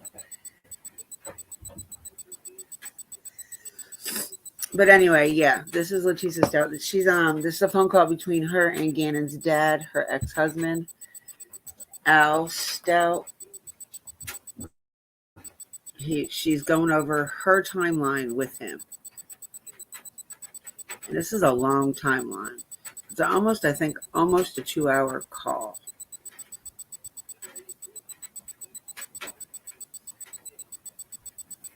We even made a little silly joke about it because he wasn't hurting.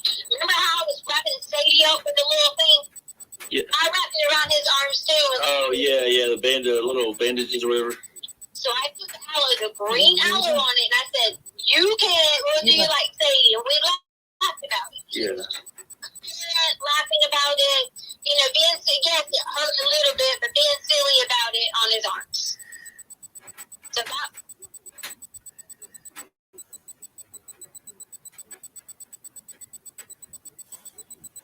I didn't let anybody know, sweetheart. It was just a spur of the moment type thing. I set the notification like 15 minutes before I went live. I don't have a way of letting you know anyway. I don't have you on anything other than here on YouTube.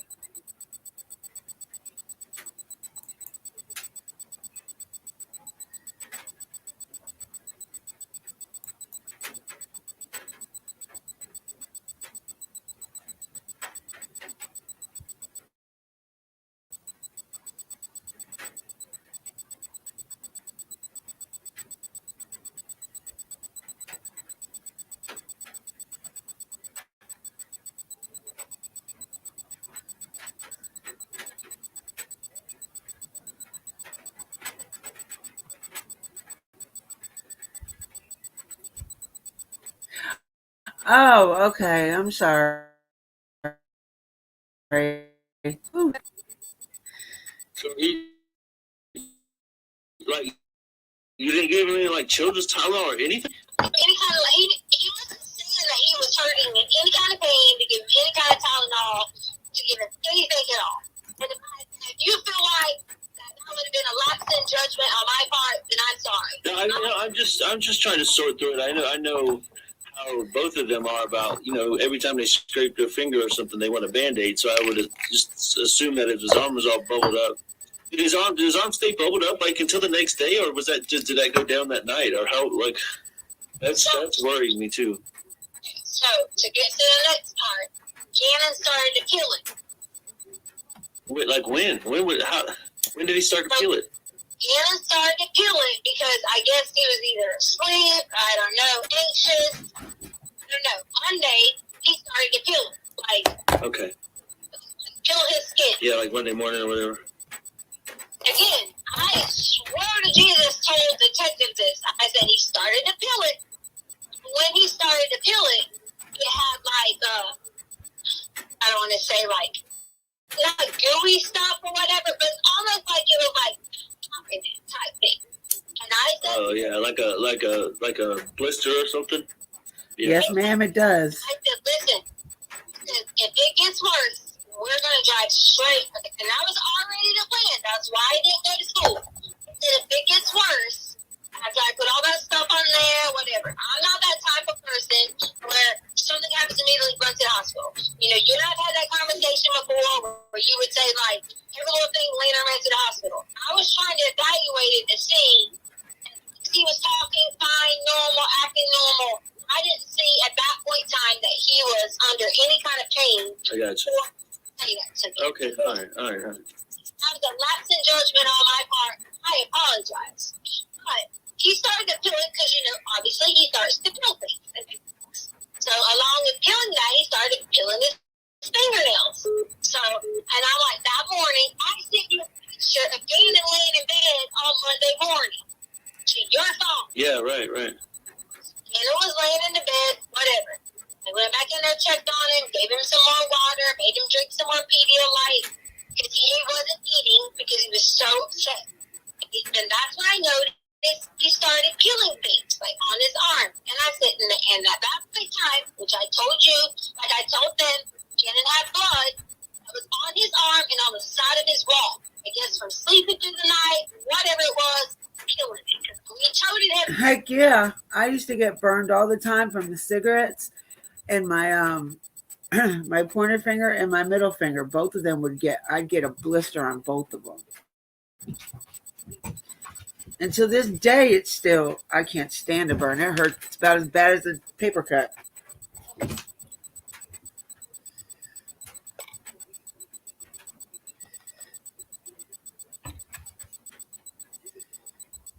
It is, though. It is very much common sense. And she's like, well, That was a lapse in my judgment. I'm sorry. Well, I can't say I would have took the kid to the hospital for a burn either. Like, I probably would have done the same that she did. Put some aloe on it, put some burn cream on it. Unless it was like a really, really bad burn. But the way she's describing it is kind of like a cigarette burn, you know? It didn't sound like it was like a second or third degree burn. But we don't know.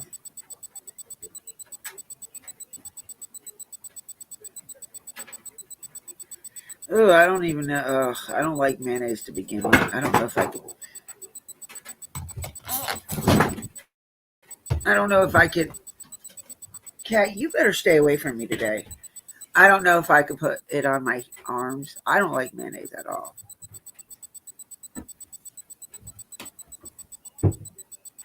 Oh, shithead. This cat is worse than a 5-year-old. A rambunctious 5-year-old.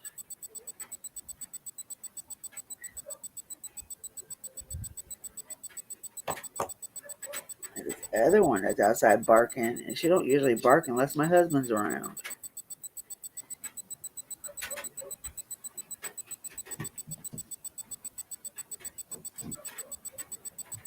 Now he could be up the hill, I just don't know. But yeah, the way she's describing this blister, I don't know if I would have took him to the hospital either.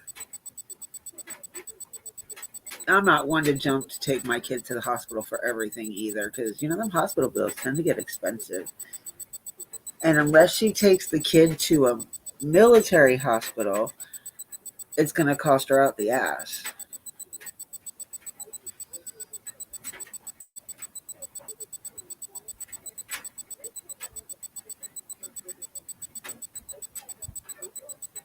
Oh, it does. Ooh. It does sound like it looks really good. Where are you going now, dog?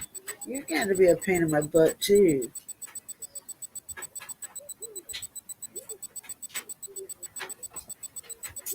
Uh-oh. I think I got a hole in my favorite pants. Oh, crap, I do. Damn it. Oh, can't wear these outside. I might have to try that. I'm not going to go burn myself to find out, but I'm going to have to try that next time. Let's see what else she has to say now, because she's... I know the phone calls from the next day are the ones that he gets aggressive in. Back down to his room after Lena decided to go back to bed. On the side, you said on the side of his wall? You never told me that. No, I told detectives this. Oh, You never talked to me about this. okay, fair, fine. I mean, I'm just, this is new. I've never heard that before, so now I'm even more worried about him. So they should have told you this. So then I went in there that morning, sent you a picture. I said, Janet, why do you have blood on your wall? It wasn't a lot. Don't panic. It wasn't like... Oh, so it wasn't like a lot, like all over the place? It was just like a little streaks or something? Oh. I said, yeah.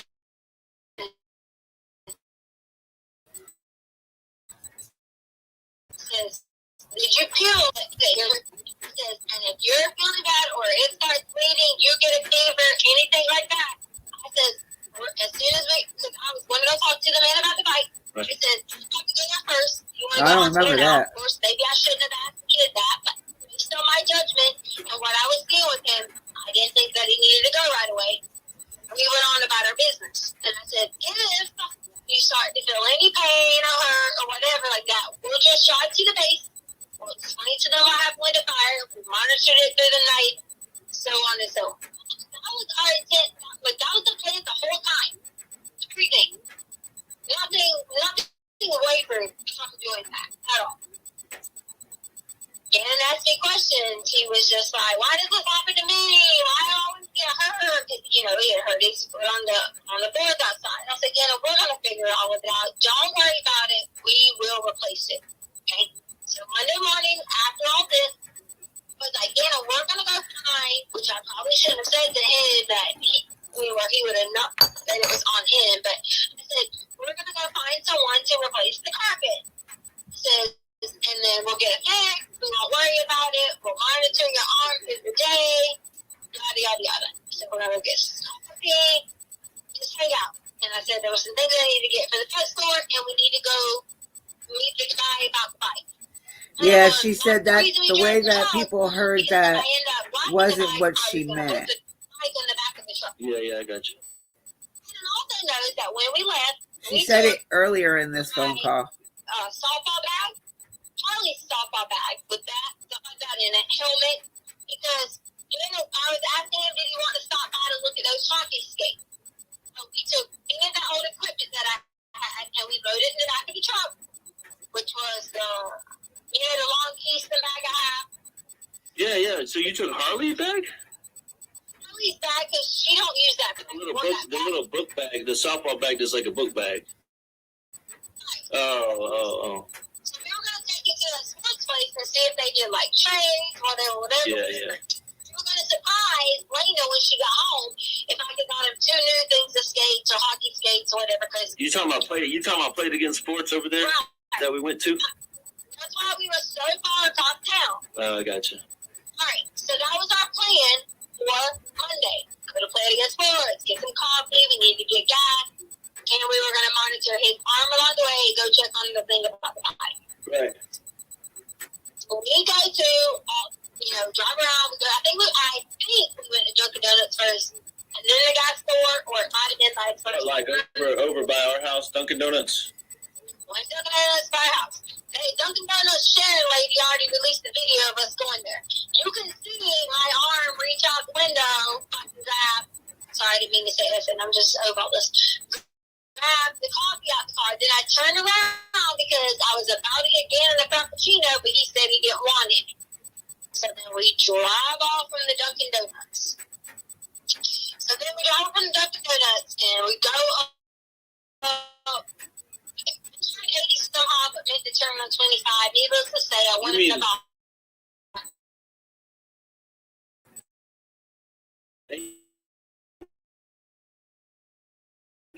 You mean 85? I lost her. Well, like, wait, you talking about? Okay, The road split. close. Okay, but that's towards Walmart. Yeah, okay, I got you. Throughout that day, which I'm sure they had because I'm not hiding anything from the GPS that I took. So I went that way first, and I realized I was like, oh crap. I was like, I probably should have got on the other exit because I really didn't know. Lately I've been trying to find my way around, like what exits to get off of, things like that. So I get off and realize like, oh, this is the way to where we went to the recycling. And all that. And I was like, oh, there's the we ended up the same thing. Petco, you went to Petco like way over there? No, the only one I know is the one we went to by Target. Not New Holly's. Smart though, isn't it? That's what I was saying. I got you. I was going to go to PetSmart, but I went to Petco. I got you. I go to Petco, and walked inside. Gannon wanted to stay in the car playing the Switch. He was like, you want to stay in the car playing the Switch? Again, Colorado law is he can stay in the car at 11 years old. Oh, so he took his Switch with him. Right. Oh, I didn't know that. Yes. He had his Switch, playing his Switch in the back of the car. You're talking about a truck, right? Yeah, I'm sorry, in the back of the truck. Okay. So he was playing his Switch in the back of the truck. Well, in the first time, and yada, yada, yada. I was going in because Sadie is having like I don't even know what it is. She needs to get her vet paperwork so I can get her checked. I didn't know girl dogs had like periods or like stuff come out. I didn't know this. So I walked in and found these little pads that they had. Well, it is a female. If it's a female, I'm pretty sure all females have their cycle one way or another. Just saying. Looking at them, whatever. And I set the phone down because I'm like, my mind is so blown that the dog tag this. So I'm like looking at it, freaking out, thinking, okay, should I get these or should I just call the pet, the vet? Maybe it's just something weird coming out of her body parts or something like that. Whatever, maybe. So Maybe. then, go back up to the front, look around. I look out the door several times, and these people I know have said she was suspicious looking out the door. I was looking out the front door just to make sure nobody was at the truck because Anna was in it. So it was just he was in the truck, and what if he needed to get out pee or whatever. That was the only reason I kept walking back to the freaking front door just to make sure he was home. He was in the truck. So then I get 3 outfits. God forbid I got 3 outfits and only had 2 dogs. Because, of course, this is what these people talk about. I got 3 outfits, checked out, logged out, got in the car. From there, we were going to go to the Play Again tour. But wait a minute, why were you so? I'm kind of confused because like you said you were worried about him getting out, but like we've gone to the gas station and like he's never tried to get out of the car. So what was I don't know, maybe that's nothing, but what made you freak out that day? On the front row, I was parked. Like if you needed to get out, use the bathroom, or he was looking. I was just that kind of was weird because like he's usually he does what we tell him to stay in the car. But anyways, go ahead. Not Albert. Exactly, he does. Told me that. I mean, I was like, killing will. Yeah. So I was fine. like, Gotcha. whatever. Yeah. Just trying to be a good parent. That's it. It wasn't no. I know. Looking in the car. I got you. It just was weird that you said that, but it's okay. I'll just go ahead. That's ironic. She said she's trying to be a good parent, huh? I went on. Got the things checked out, left. I don't remember if we were stopped at another store in between there or what. We were headed to go to the Planet Again Sports, and we were headed to go talk to the dude about the bike. Well, they had my phone, so they can see that the guy right in the back of my bike with the pictures, and I was asking about prices and yada, yada, yada, yada, yada, and I was like, I didn't want to go to the man's house with the bike, without, I wanted it to be legit, I got me in the car, and I only had me in the car, I got Gannon in the car. So I thought, I need to, what I'm saying, like, I need to make sure it's legit. So I'm like, send me a picture of the bike, can you call, can you whatever.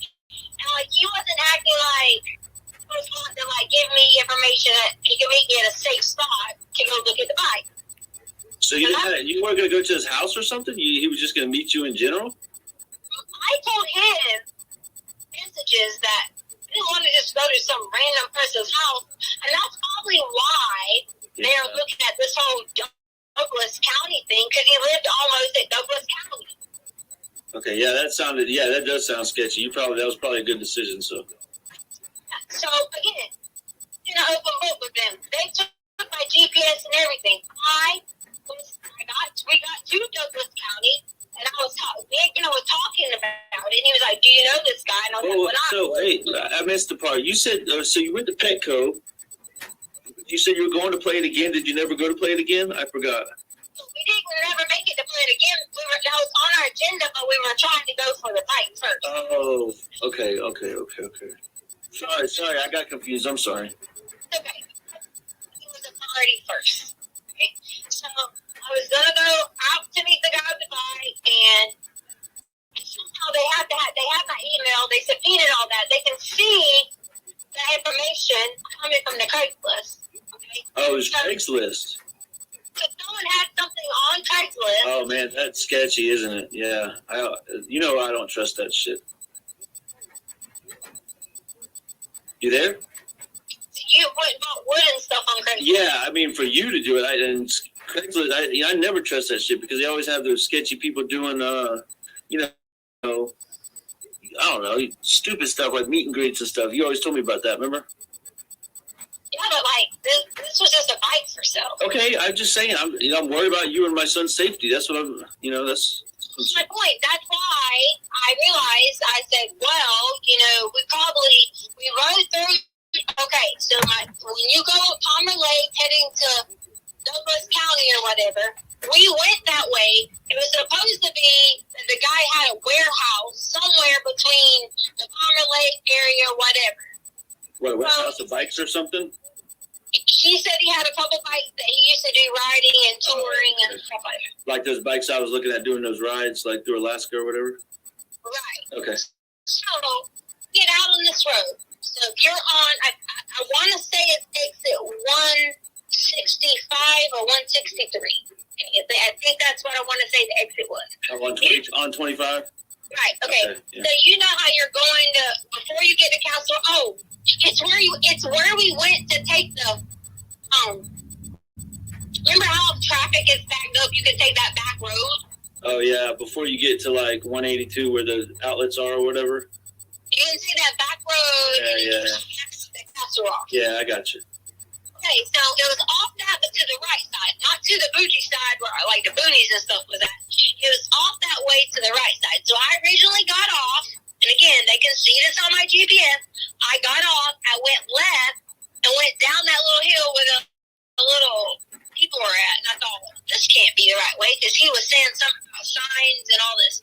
Turned around at the little, woods or whatever, came back up, went across the street, realized it was on that right side. I think it's called like Palmer Lake or something like that. Supposed to be looking for this place, still didn't see it, and then it ended up being like all mountainy and dark. I say dark, it wasn't dark in the day, but like, Yeah, like dark. woods and stuff, yeah. We turned around, left out of there, and I was like, well, this doesn't even look too great. Again, I can go search that area all they want to. They're parking up the fucking wrong tree. Because all we did was went through there looking around and trying to figure out where this warehouse was supposedly at. So you were in the truck or out of the truck? We're in the truck. Oh, you had me worried. I'm like, you're out of the truck in the woods looking for a warehouse? No, it was just driving through there. It was like down, around, up, around. Colorado has all these mountains and shit like that. So I came back out, got back on 25, and was like, crap. I was like, I don't even like think that was a good place. And Gana was like, why can't we just go buy it in the store? Don't they have them at Walmart? So we were like talking. I was like, yeah, I just figure out another place to get a bike. Because the whole thing was, I was going to buy you the bike and surprise you for Valentine's Day for it. That was like the whole shebang. Yeah, I would love that for sure. At this point, we never got to play it against Forks because it was approaching the time we needed to be headed back. Okay. So I said, Gannon, I'll just come back and do, go to play it against Sports again later. Don't worry about it. Your daddy and I have been talking about the hockey sticks. So we come back up, heading back towards the house because, we had to get back to Orlando. I forgot to tell you a point that we left that day because I put my notebook down. Let me go back to this. On Monday. Okay, on Monday.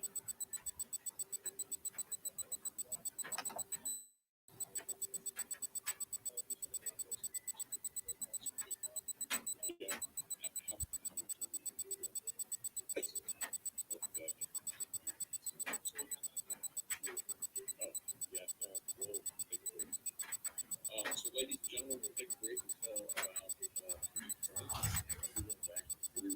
that point in time. You should be able to start on time. Again, don't discuss case among yourself. Don't discuss case with anyone else. With that, all rise for the jury, please.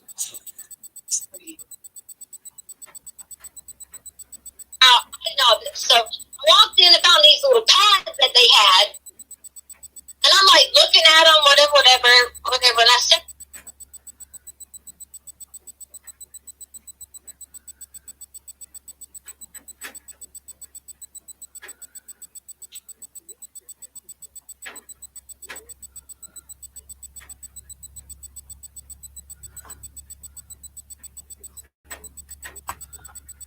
the party first. Okay, so I was gonna go out.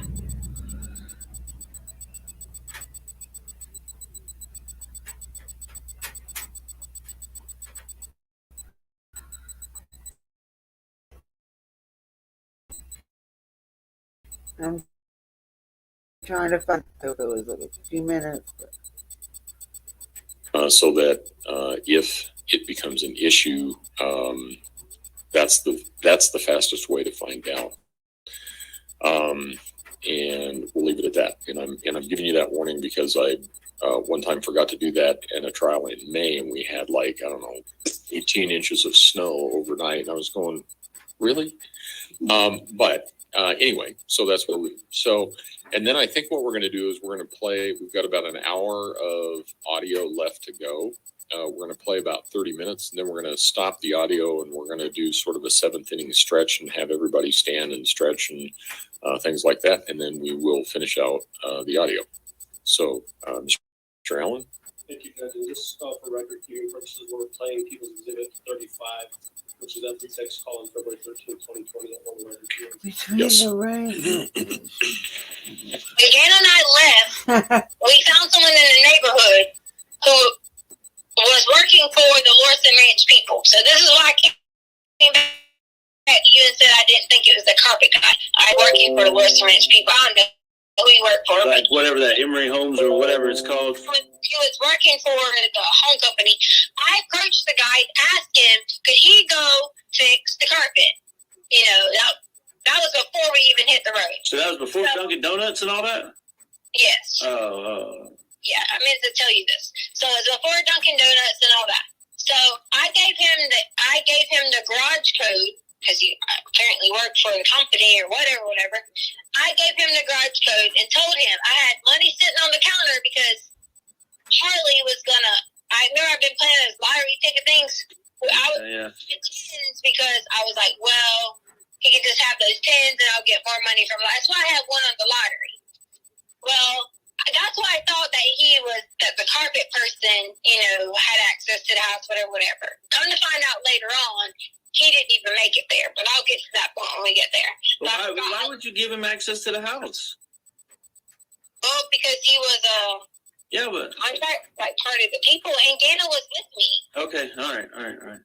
So I didn't think anything was a threat if the children were with me. Yeah, I got you. Someone was going to come in or whatever. But that you know how I am about that stuff too, right? I mean, that's. Anyways, I don't want to stop you. Just that kind of worries me there. But go ahead. Yeah, I remember that part. That's why I wanted to go back and listen to make You sure there? I heard I things didn't right. give him the code to be any kind of whatever. No. I was trying to get the carpet fixed so the boy could not be so upset. I got it. I just don't like. You know how I am. I don't like have people having access to our house and stuff. But whatever. Just go on because I don't think that's a big deal. So. Anyway, so back to what I was saying. Sorry. I wanted to make sure I didn't leave out that point. Okay. So, fast forwarding on, we have to hurry up. We have to get back because I knew that Lena would be coming home at some point. The original plan was we were going to go pick Lena up. That was the original plan. But like, hey, we're going to go eat sushi tonight because everybody been talking about eating sushi. Yeah. Dana wanted to stay at home. And I was like, no, Dana, you probably shouldn't stay at home. You still aren't feeling the best, whatever. You should not stay at home. I said, so we're all going to eat sushi. If you don't like it, you can just get rice.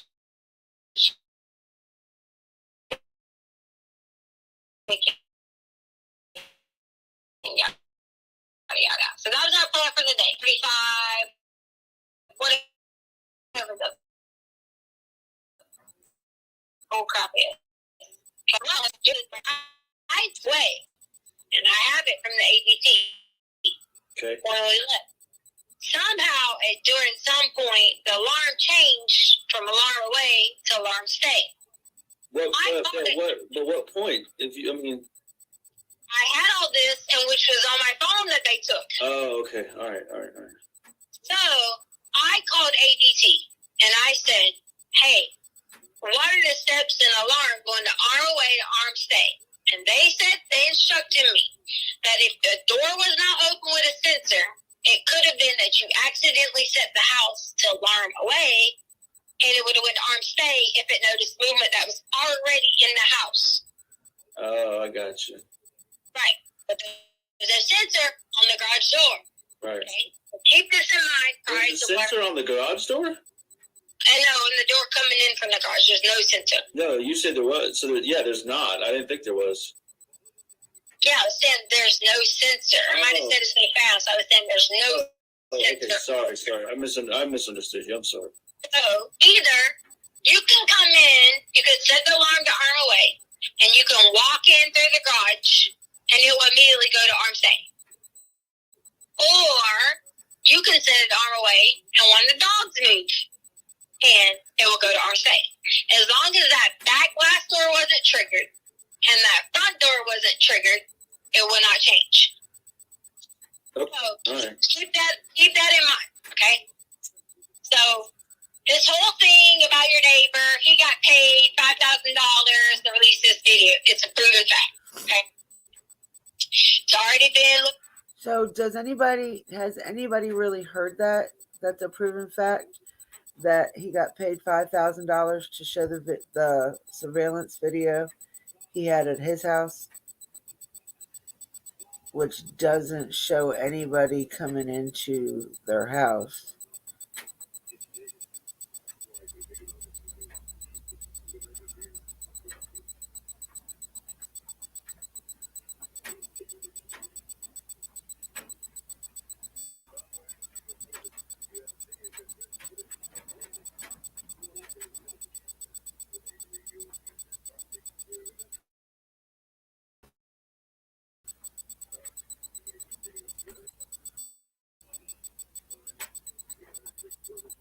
Hey, Nana.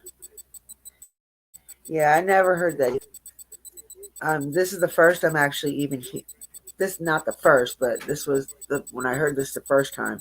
That was the first I ever heard of it. So I was just because she said it's a proven fact. I never heard it. That by tens of thousands of people, and it's been investigated. Again, and Stout got out the other side of the vehicle. Okay. All right. Shadows, movements, infrared, whatever you want to call it. Again, and got out the other side of the vehicle. Okay. You're fine, love. Okay. All right.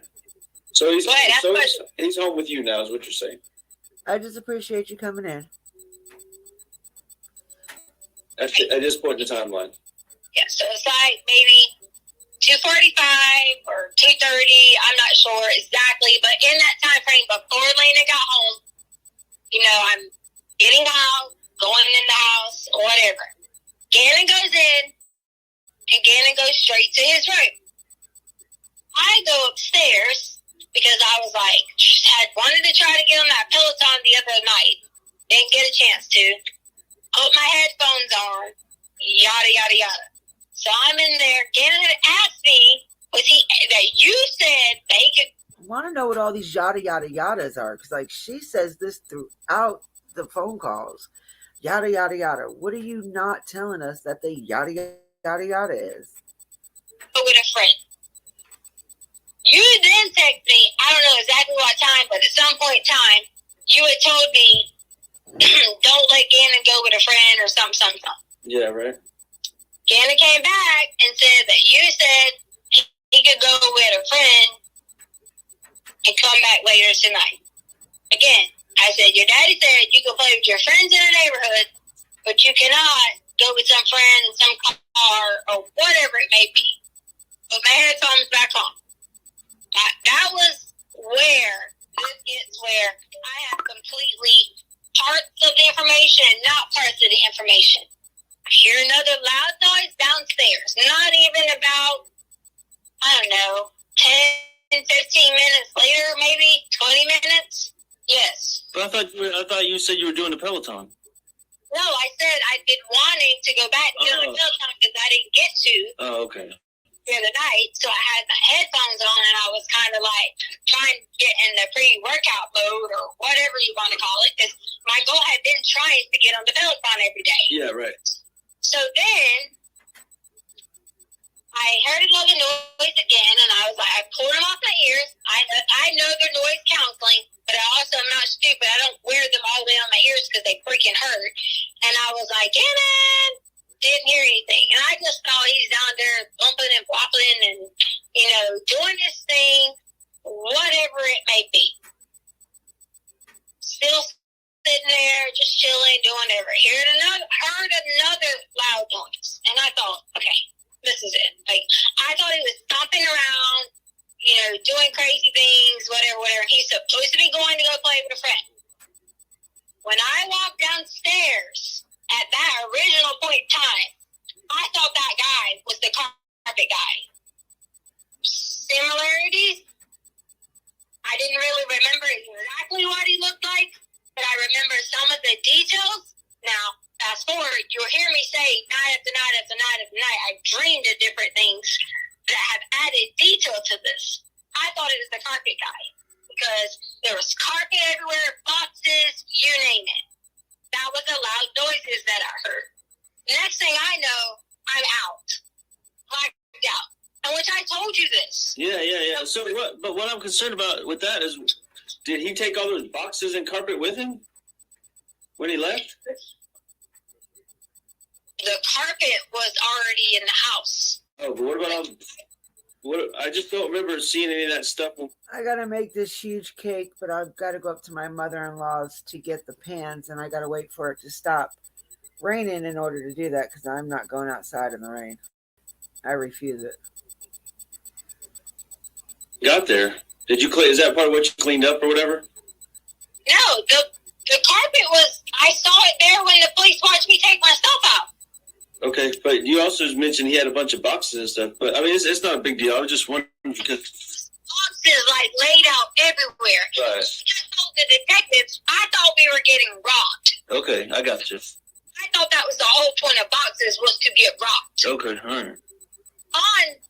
On Gannon's table, which I'm sure it had to been if it was swiped correctly, I hit my head on the back of Gannon's table, like hard on Gannon's table. What table? The one I made him? Yes. Like the back of it up against the wall? No, as in the back of my head, and there was the table right there. Oh, okay. I thought you said the back of the table. I'm sorry. No, the back of my head, his table. Okay. So from there, a lot of it was a blur because I hit my head. I got you. I just remember certain pieces here and there. I remember Gannon running, like jumping on the guy who I thought at the time was the carpet guy, and I thought we were about to get robbed. I just remember bits and pieces like that, trying to push him off, and all I remember now, and I sit back and remember, like, play it in my head again, play it in my head again, play it in my head again. It was a very calm conversation with Gannon and this person. I just remember him asking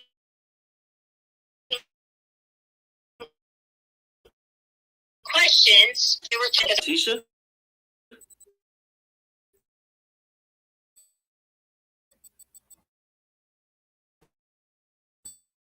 who's listening to my time, I heard that same thing that Gannon asked me about knowing his mommy. Why do you think I've been adamant about you saying to you, oh my God, there's a piece that we're not putting together, that we're not missing, there's something different. I don't know how to put it all together.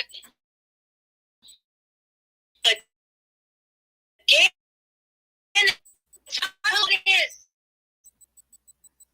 Yeah, I know Matt of his what's her name? Your sister. That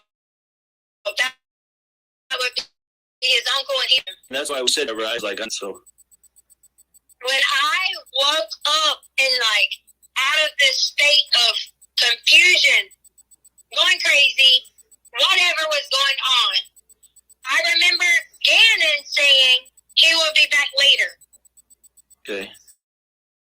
Like Uncle Matt said? Gannon said he would be back later. Oh, Gannon said, okay, all right. So in my mind, I'm like, did I really like what the fuck just went on? Okay, hit my head twice. Had to fight off some dude that I explained to them and gave them a description of the whole entire time. Okay, I have been adamant about this and about finding this person. Is that the Mexican guy you told me about? The Mexican guy? He he was dark skinned, and I say Mexican because I assume Tisha, you just said she. You mean he was dark skinned? I never said she, I said he. Okay, all right. I'm sorry. It sounded like you said she. I'm hearing things again. I'm sorry. Mexican guy. Well, I'm hearing Okay. things too because I I heard gave she. him the description of that. But to me, dark skinned, I mean, their own stepfather could look Mexican. This is in the trial. They played this the third day, I believe. This is the phone call between her and his dad, and he's on the witness stand as they're listening to this. But I think I'm going deaf too because I swear she said she as well. I didn't hear her say he this first time. Again. Are you talking about Mike? Right, and Yeah. it wasn't Mike, obviously. But in that time frame, I'm trying to figure out first, is this real life? Because I was totally, completely in shock what was going on. It's her going in and out. I thought we were going to get robbed. I thought they were about to take everything. I thought someone was trying to hurt Gannon. I hit the head. I didn't really know back and forth what to do. I was a little bit out of it. I'm not even going to lie. My body system was already weak because you know how it is in the first 4 to 5 weeks of being pregnant. That's my mind was completely fucking gone. And my mind jumped up after everything. And I said, okay, Gannon's going to be back. Gannon's going to be back. I paced up and down the stairs. During that So, time, babe, hold on. Why did you tell me you got raped, and now you're not telling me you got raped? you think I want to tell you what a man done to me?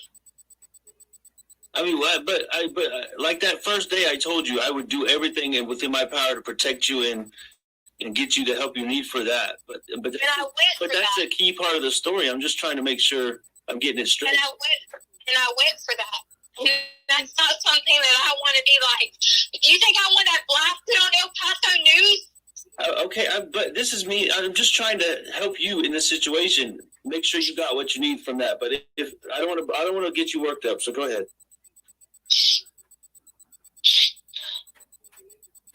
It hasn't been hard to know that like somebody was there trying to hurt me and Gannon, and I'm getting knocked out of it. I Trying understand. to fight for my body, trying to fight for someone not doing something to my body. That's why I'm just trying to make sure I know everything that happened. Remember, this is about the truth. This is not about anything but me and you and the truth. So And I can't tell people that because then they're going to say nothing to me, call me names, and then you won't even want me. why would I not want you? I don't understand what you mean by that. Tried. I didn't know what was going on. All of it was a blur in and out, trying to figure out. I got up at one point and ran to the door and sent Lena away. Sure, anybody in a logical state of mind could have said, why didn't you give Lena a note to run to the neighbors? He knew everything. He knew everything about us. He knew our names. He knew where we worked. He knew where Ozzy worked. He knew where we drove. So back up a second too. So just because I want to know about.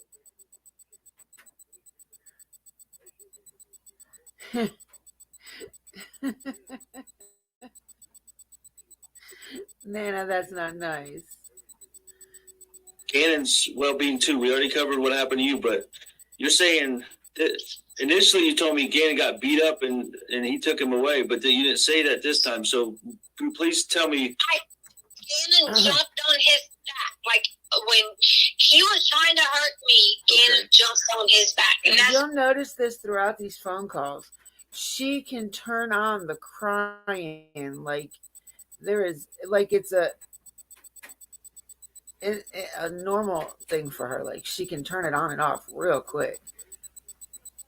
She's a very good actress. I can admit. I mean, you got to admit that.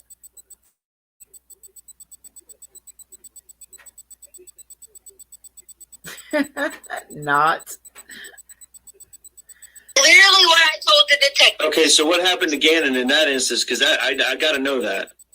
I don't know. I just remember Gannon was on the other side. I was on where the door was at. Okay. Anna was behind me on the floor and was crying. And Was then they was he bleeding or anything? Was it like, know that he would, if he was bleeding or anything. okay, all I right. just remember, all I could barely see what was going on. Was there any blood on the floor after you got, do you remember anything like that? When I woke up, there was no blood anywhere. I Okay. probably went after the second time. So when I ran back upstairs, the sent Lena away, and I said, Lena, please go get the milk. Harley pulls up. I said, Harley, please take Lena to Dollar Tree, and they're like, okay. I said, please take them now and get these items. Exactly So what I did. did Harley notice that you were distraught or anything? Harley was, she was just looking at me like, what? And when I said, please just go get the items. And Harley was like, what are they? I was like, carpet spray for the dog smell and the carpet powder for the dog smell. And Lena and Harley left. Okay, all right. Because I didn't want Lena and Harley to come in. And there you got two more people involved in this. He's downstairs with Gannon. I don't know what in the hell is going on. I'm freaked out like if I'm in some Lifetime movie, and no matter who I called or said anything to, they're going to do me just like they're doing me now. Came back downstairs. Came back downstairs.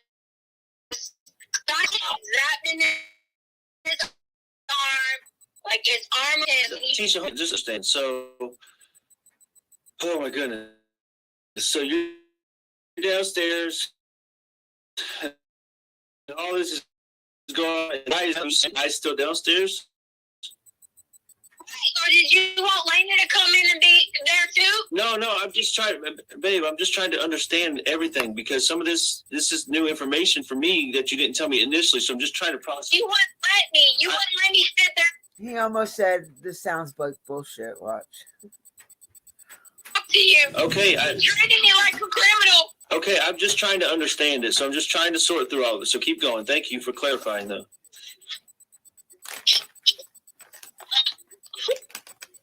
You trying over. What's wrong? I'm trying so hard. Tried so hard to do what? I was trying to protect everybody, but I couldn't get back on the stairs. Once I let Lena go, I don't know. I couldn't even figure out what to do. If I ran outside in the yard, what was I going to do? So you sent Lana to the mailbox or you sent her with Harley? Then I to the mailbox, and then Okay. Holly gets there, and I sent Harley a message, and I sent Harley a message quickly and said, please get Lena as soon as you get back and go to Dollar Tree. I'll explain later. So you sent her a message and they went back downstairs? Right, because I was trying to check on Gannon. But I thought you said you saw Harley when she got home. I did. I sent her a message to let her know Lena pulled up. Lena came up. Okay. I sent Lena to the mailbox. Harley pulled right up. Look at the camera. Since your neighbor has every fucking camera footage, he should be able to see that they came up, and I freaking sent them right away. Well, I'll probably have to pay him another $5,000 That's fine, honey.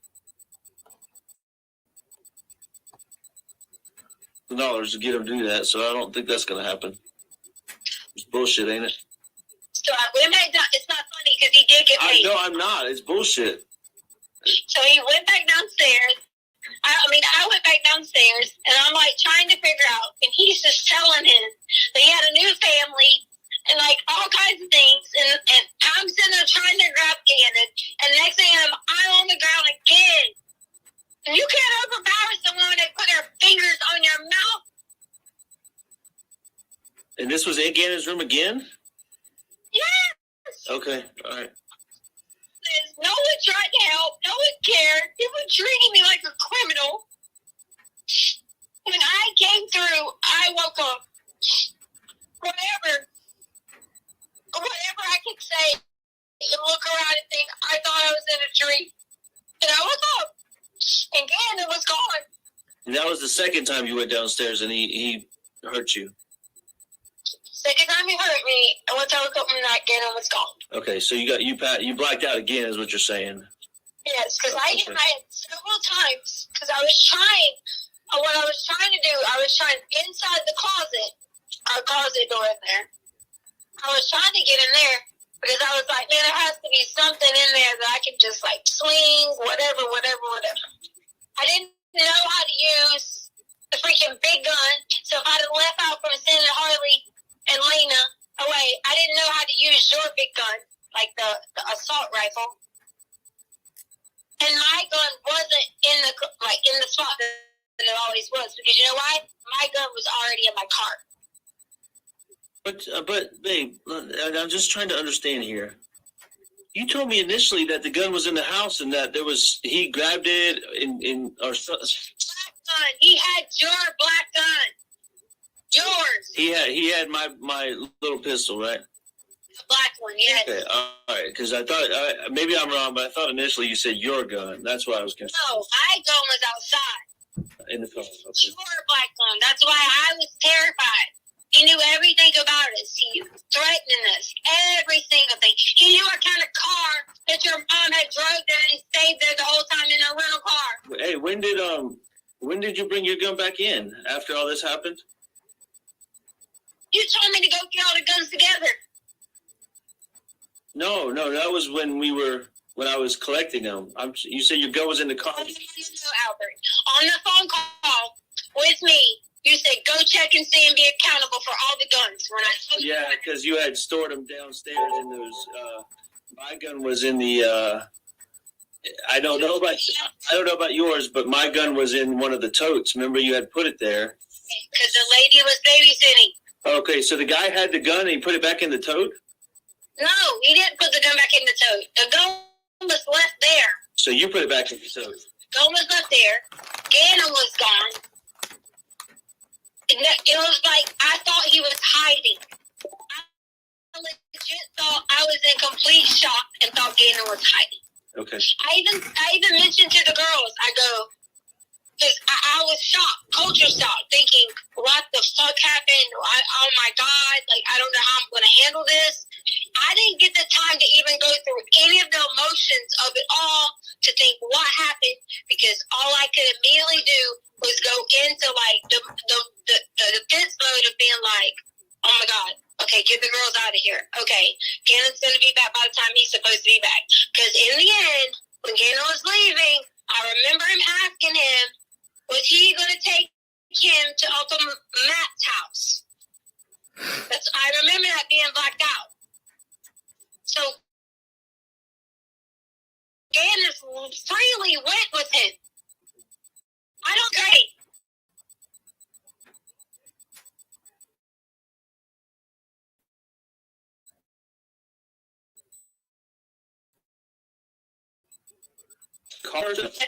I know that the whole thing started to add up.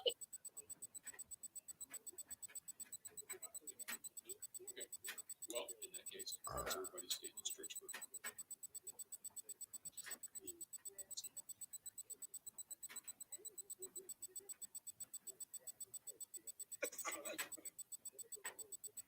Really, they want to do the wave at least a little bit. I know those chairs are the most comfortable.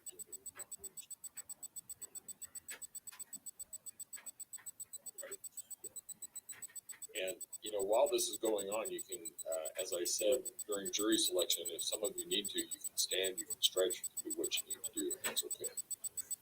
So, pick up. All right. Okay. Yep. Let's go ahead and start it again.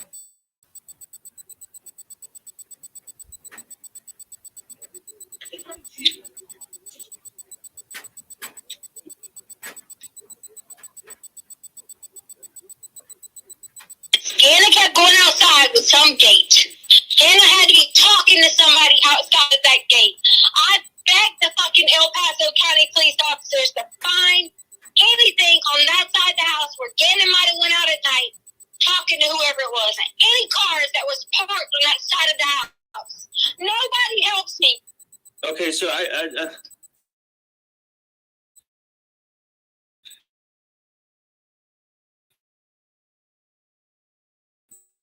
I'm trying to just, this is what bothers myself, like all like cameras in front of our house, to the side of our house, everything, to look and see if Gannon left the house anywhere from like 2 to 4, 4:30, anything like that. And no cameras have him leaving. So, I mean, I don't, What kind of cameras? Are they like Rogers that run 24/7?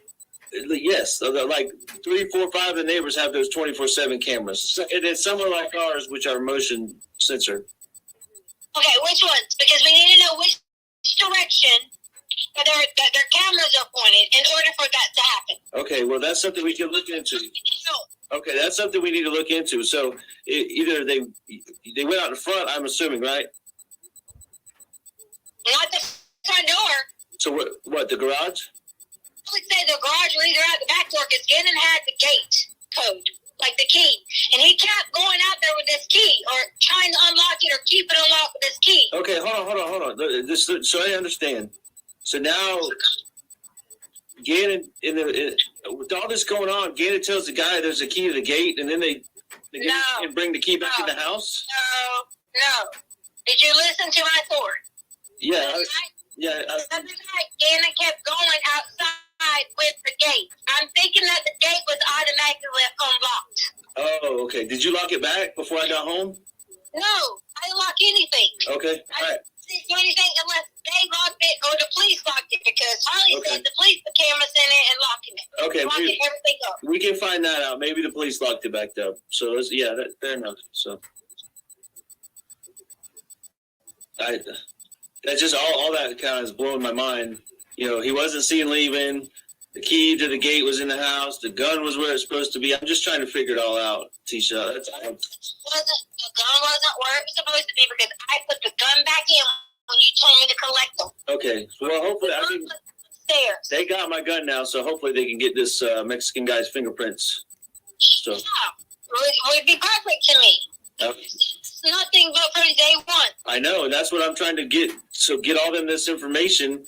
You know, I think the FBI's in on it now. So we're trying to get them all this information. Look for a fingerprint on the gun. You know, maybe they haven't looked there. Look for a fingerprint on the lock of the gate. You know, stuff like that as the little things that they may have missed, you know, during this process. Why would they have not have done that? And maybe I'm just upset by this because I feel like they barked up the wrong tree for 2 fucking weeks, Albert. It's been 3 weeks almost, Tisha. Yes, I agree. Bothering me. I agree with you. I'm as frustrated as anybody because I don't know anything. And So, do you think I did this? She is. Tisha Stout, I don't know. I'm just trying. Really? I'm trying to help you. Okay, I'm trying to help you get the truth out there. But you've got to tell me the truth. Okay. I know. Here's what I told the police. The only difference is I thought it was the carpet person, but once I went around because I was freaking out trying to figure out, I was like, if I could go get this fucker and bring him in, and I drove through the neighborhood, the description that I gave El Paso is exactly what I saw. But that is not the exact description that I gave of this carpet person. So my point behind that was, I don't think it was the carpet person because I eliminated him because he didn't have craters on his face. He did or didn't. So, but hold on. You know what? Something. Remember how? Oh my goodness! Thinking back to this whole that trip you made for the bike. You never found the guy, right? The Craigslist guy. Started looking creepy. Yeah, that's what I'm saying. You don't think that this Craigslist guy had anything to do with you? I mean, not you, but you know what I mean. Oh, I'm freaking out. Sorry. And you don't think that Craigslist guy followed you or just found you? Maybe you told him, "Hey, I'm driving my husband's red Frontier, and I'll meet you there," or something like that. I mean, I don't know. I'm just trying to think of anything. Okay, so let's say it's him. Be nice, Maisie. We all have our feelings on her, but be nice. Damn, you're evil. You're mean. She's an evil monster. She can rot in hell. Lord have mercy, lady. What I don't like is that people are sitting here saying, well, there's no shadows, you guys leaving. If there's nothing at this point in time, it's starting to get dark. Because in case you didn't know, in Colorado, it's getting dark around that time. Okay? There has to be something that points to that direction that shows any shadows, movement, anything. And if it didn't, it was because the ring sensitivity didn't pick it up. All right, so listen, I want to be clear with you that I don't give a flip about social media. You know that I don't have Facebook. I'm not on there, so I don't know what these people are saying. So let's me and you focus on us getting to the bottom of what's going on. Okay, let's try to block out that other stuff so we can get the truth here. Man, this Craigslist thing is really driving me nuts now. Do you think that when did you go? What was the time frame you went there again? You went to Dunkin' Donuts, Oh my right? God, Maisie. Because they have, whatever time they have me on footage, the first time at Petco. Oh, at Petco. So after that is when you left? Because I went back to Petco to get more clothes. Okay, so you went. So then when did you go back to Petco? After the Craigslist trip? Yeah. Oh. And you said the guy was already in the house before you got there, you think? When I got there, the guy was already most definitely in the house or had already been in the house waiting or whatever it may be, which is why I thought it was the carpet guy because that was the person that I gave the garage. Yeah, you gave the garage code to him. Yeah, right. The more I laid and the more I slept and the more I kept worrying about it and thinking about it and yada, yada, yada. Danny kept having his room door locked. I was even so terrified to think that this person even spent the night in our home. Oh, you think he was there the whole time? I don't know.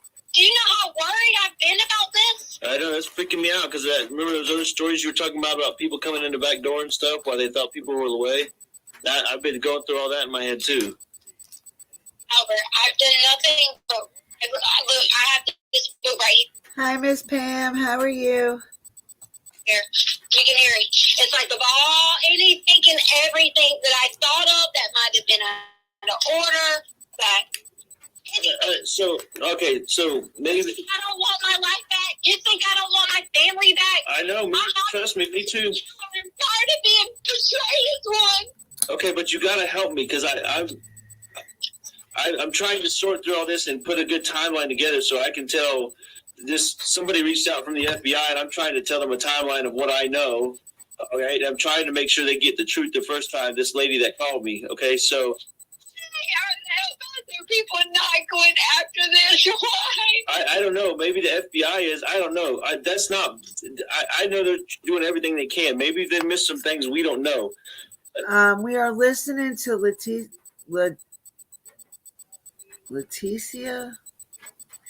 It's supposed to be Letecia. Letitia.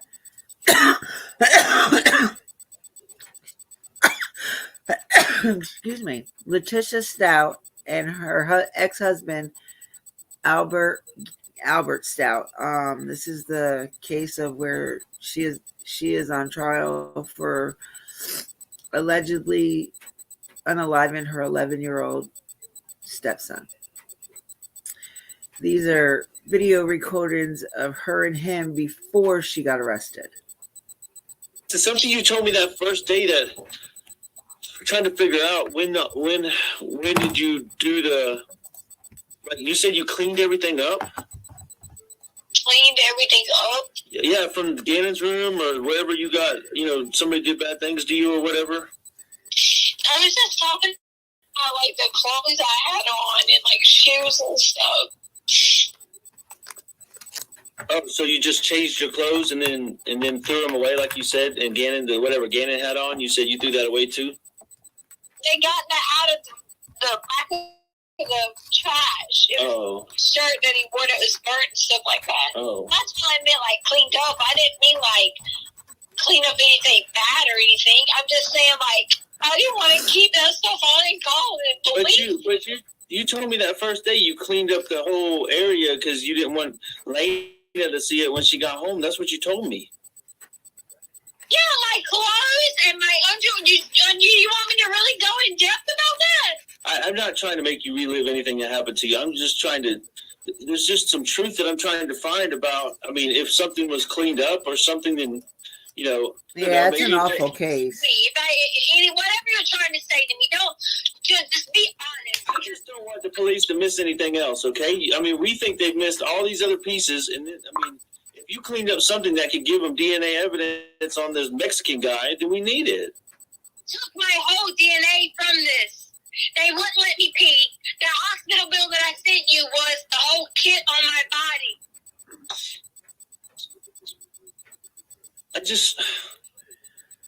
But tell me, why did you tell me? I just don't understand why you told me you cleaned up in the area, and then now you're telling me you just changed your clothes. That's When you're talking about cleaning up the area, I'm talking about from Gannon. Like, Gannon had, from his burn marks, there was blood on the wall and on the light switch.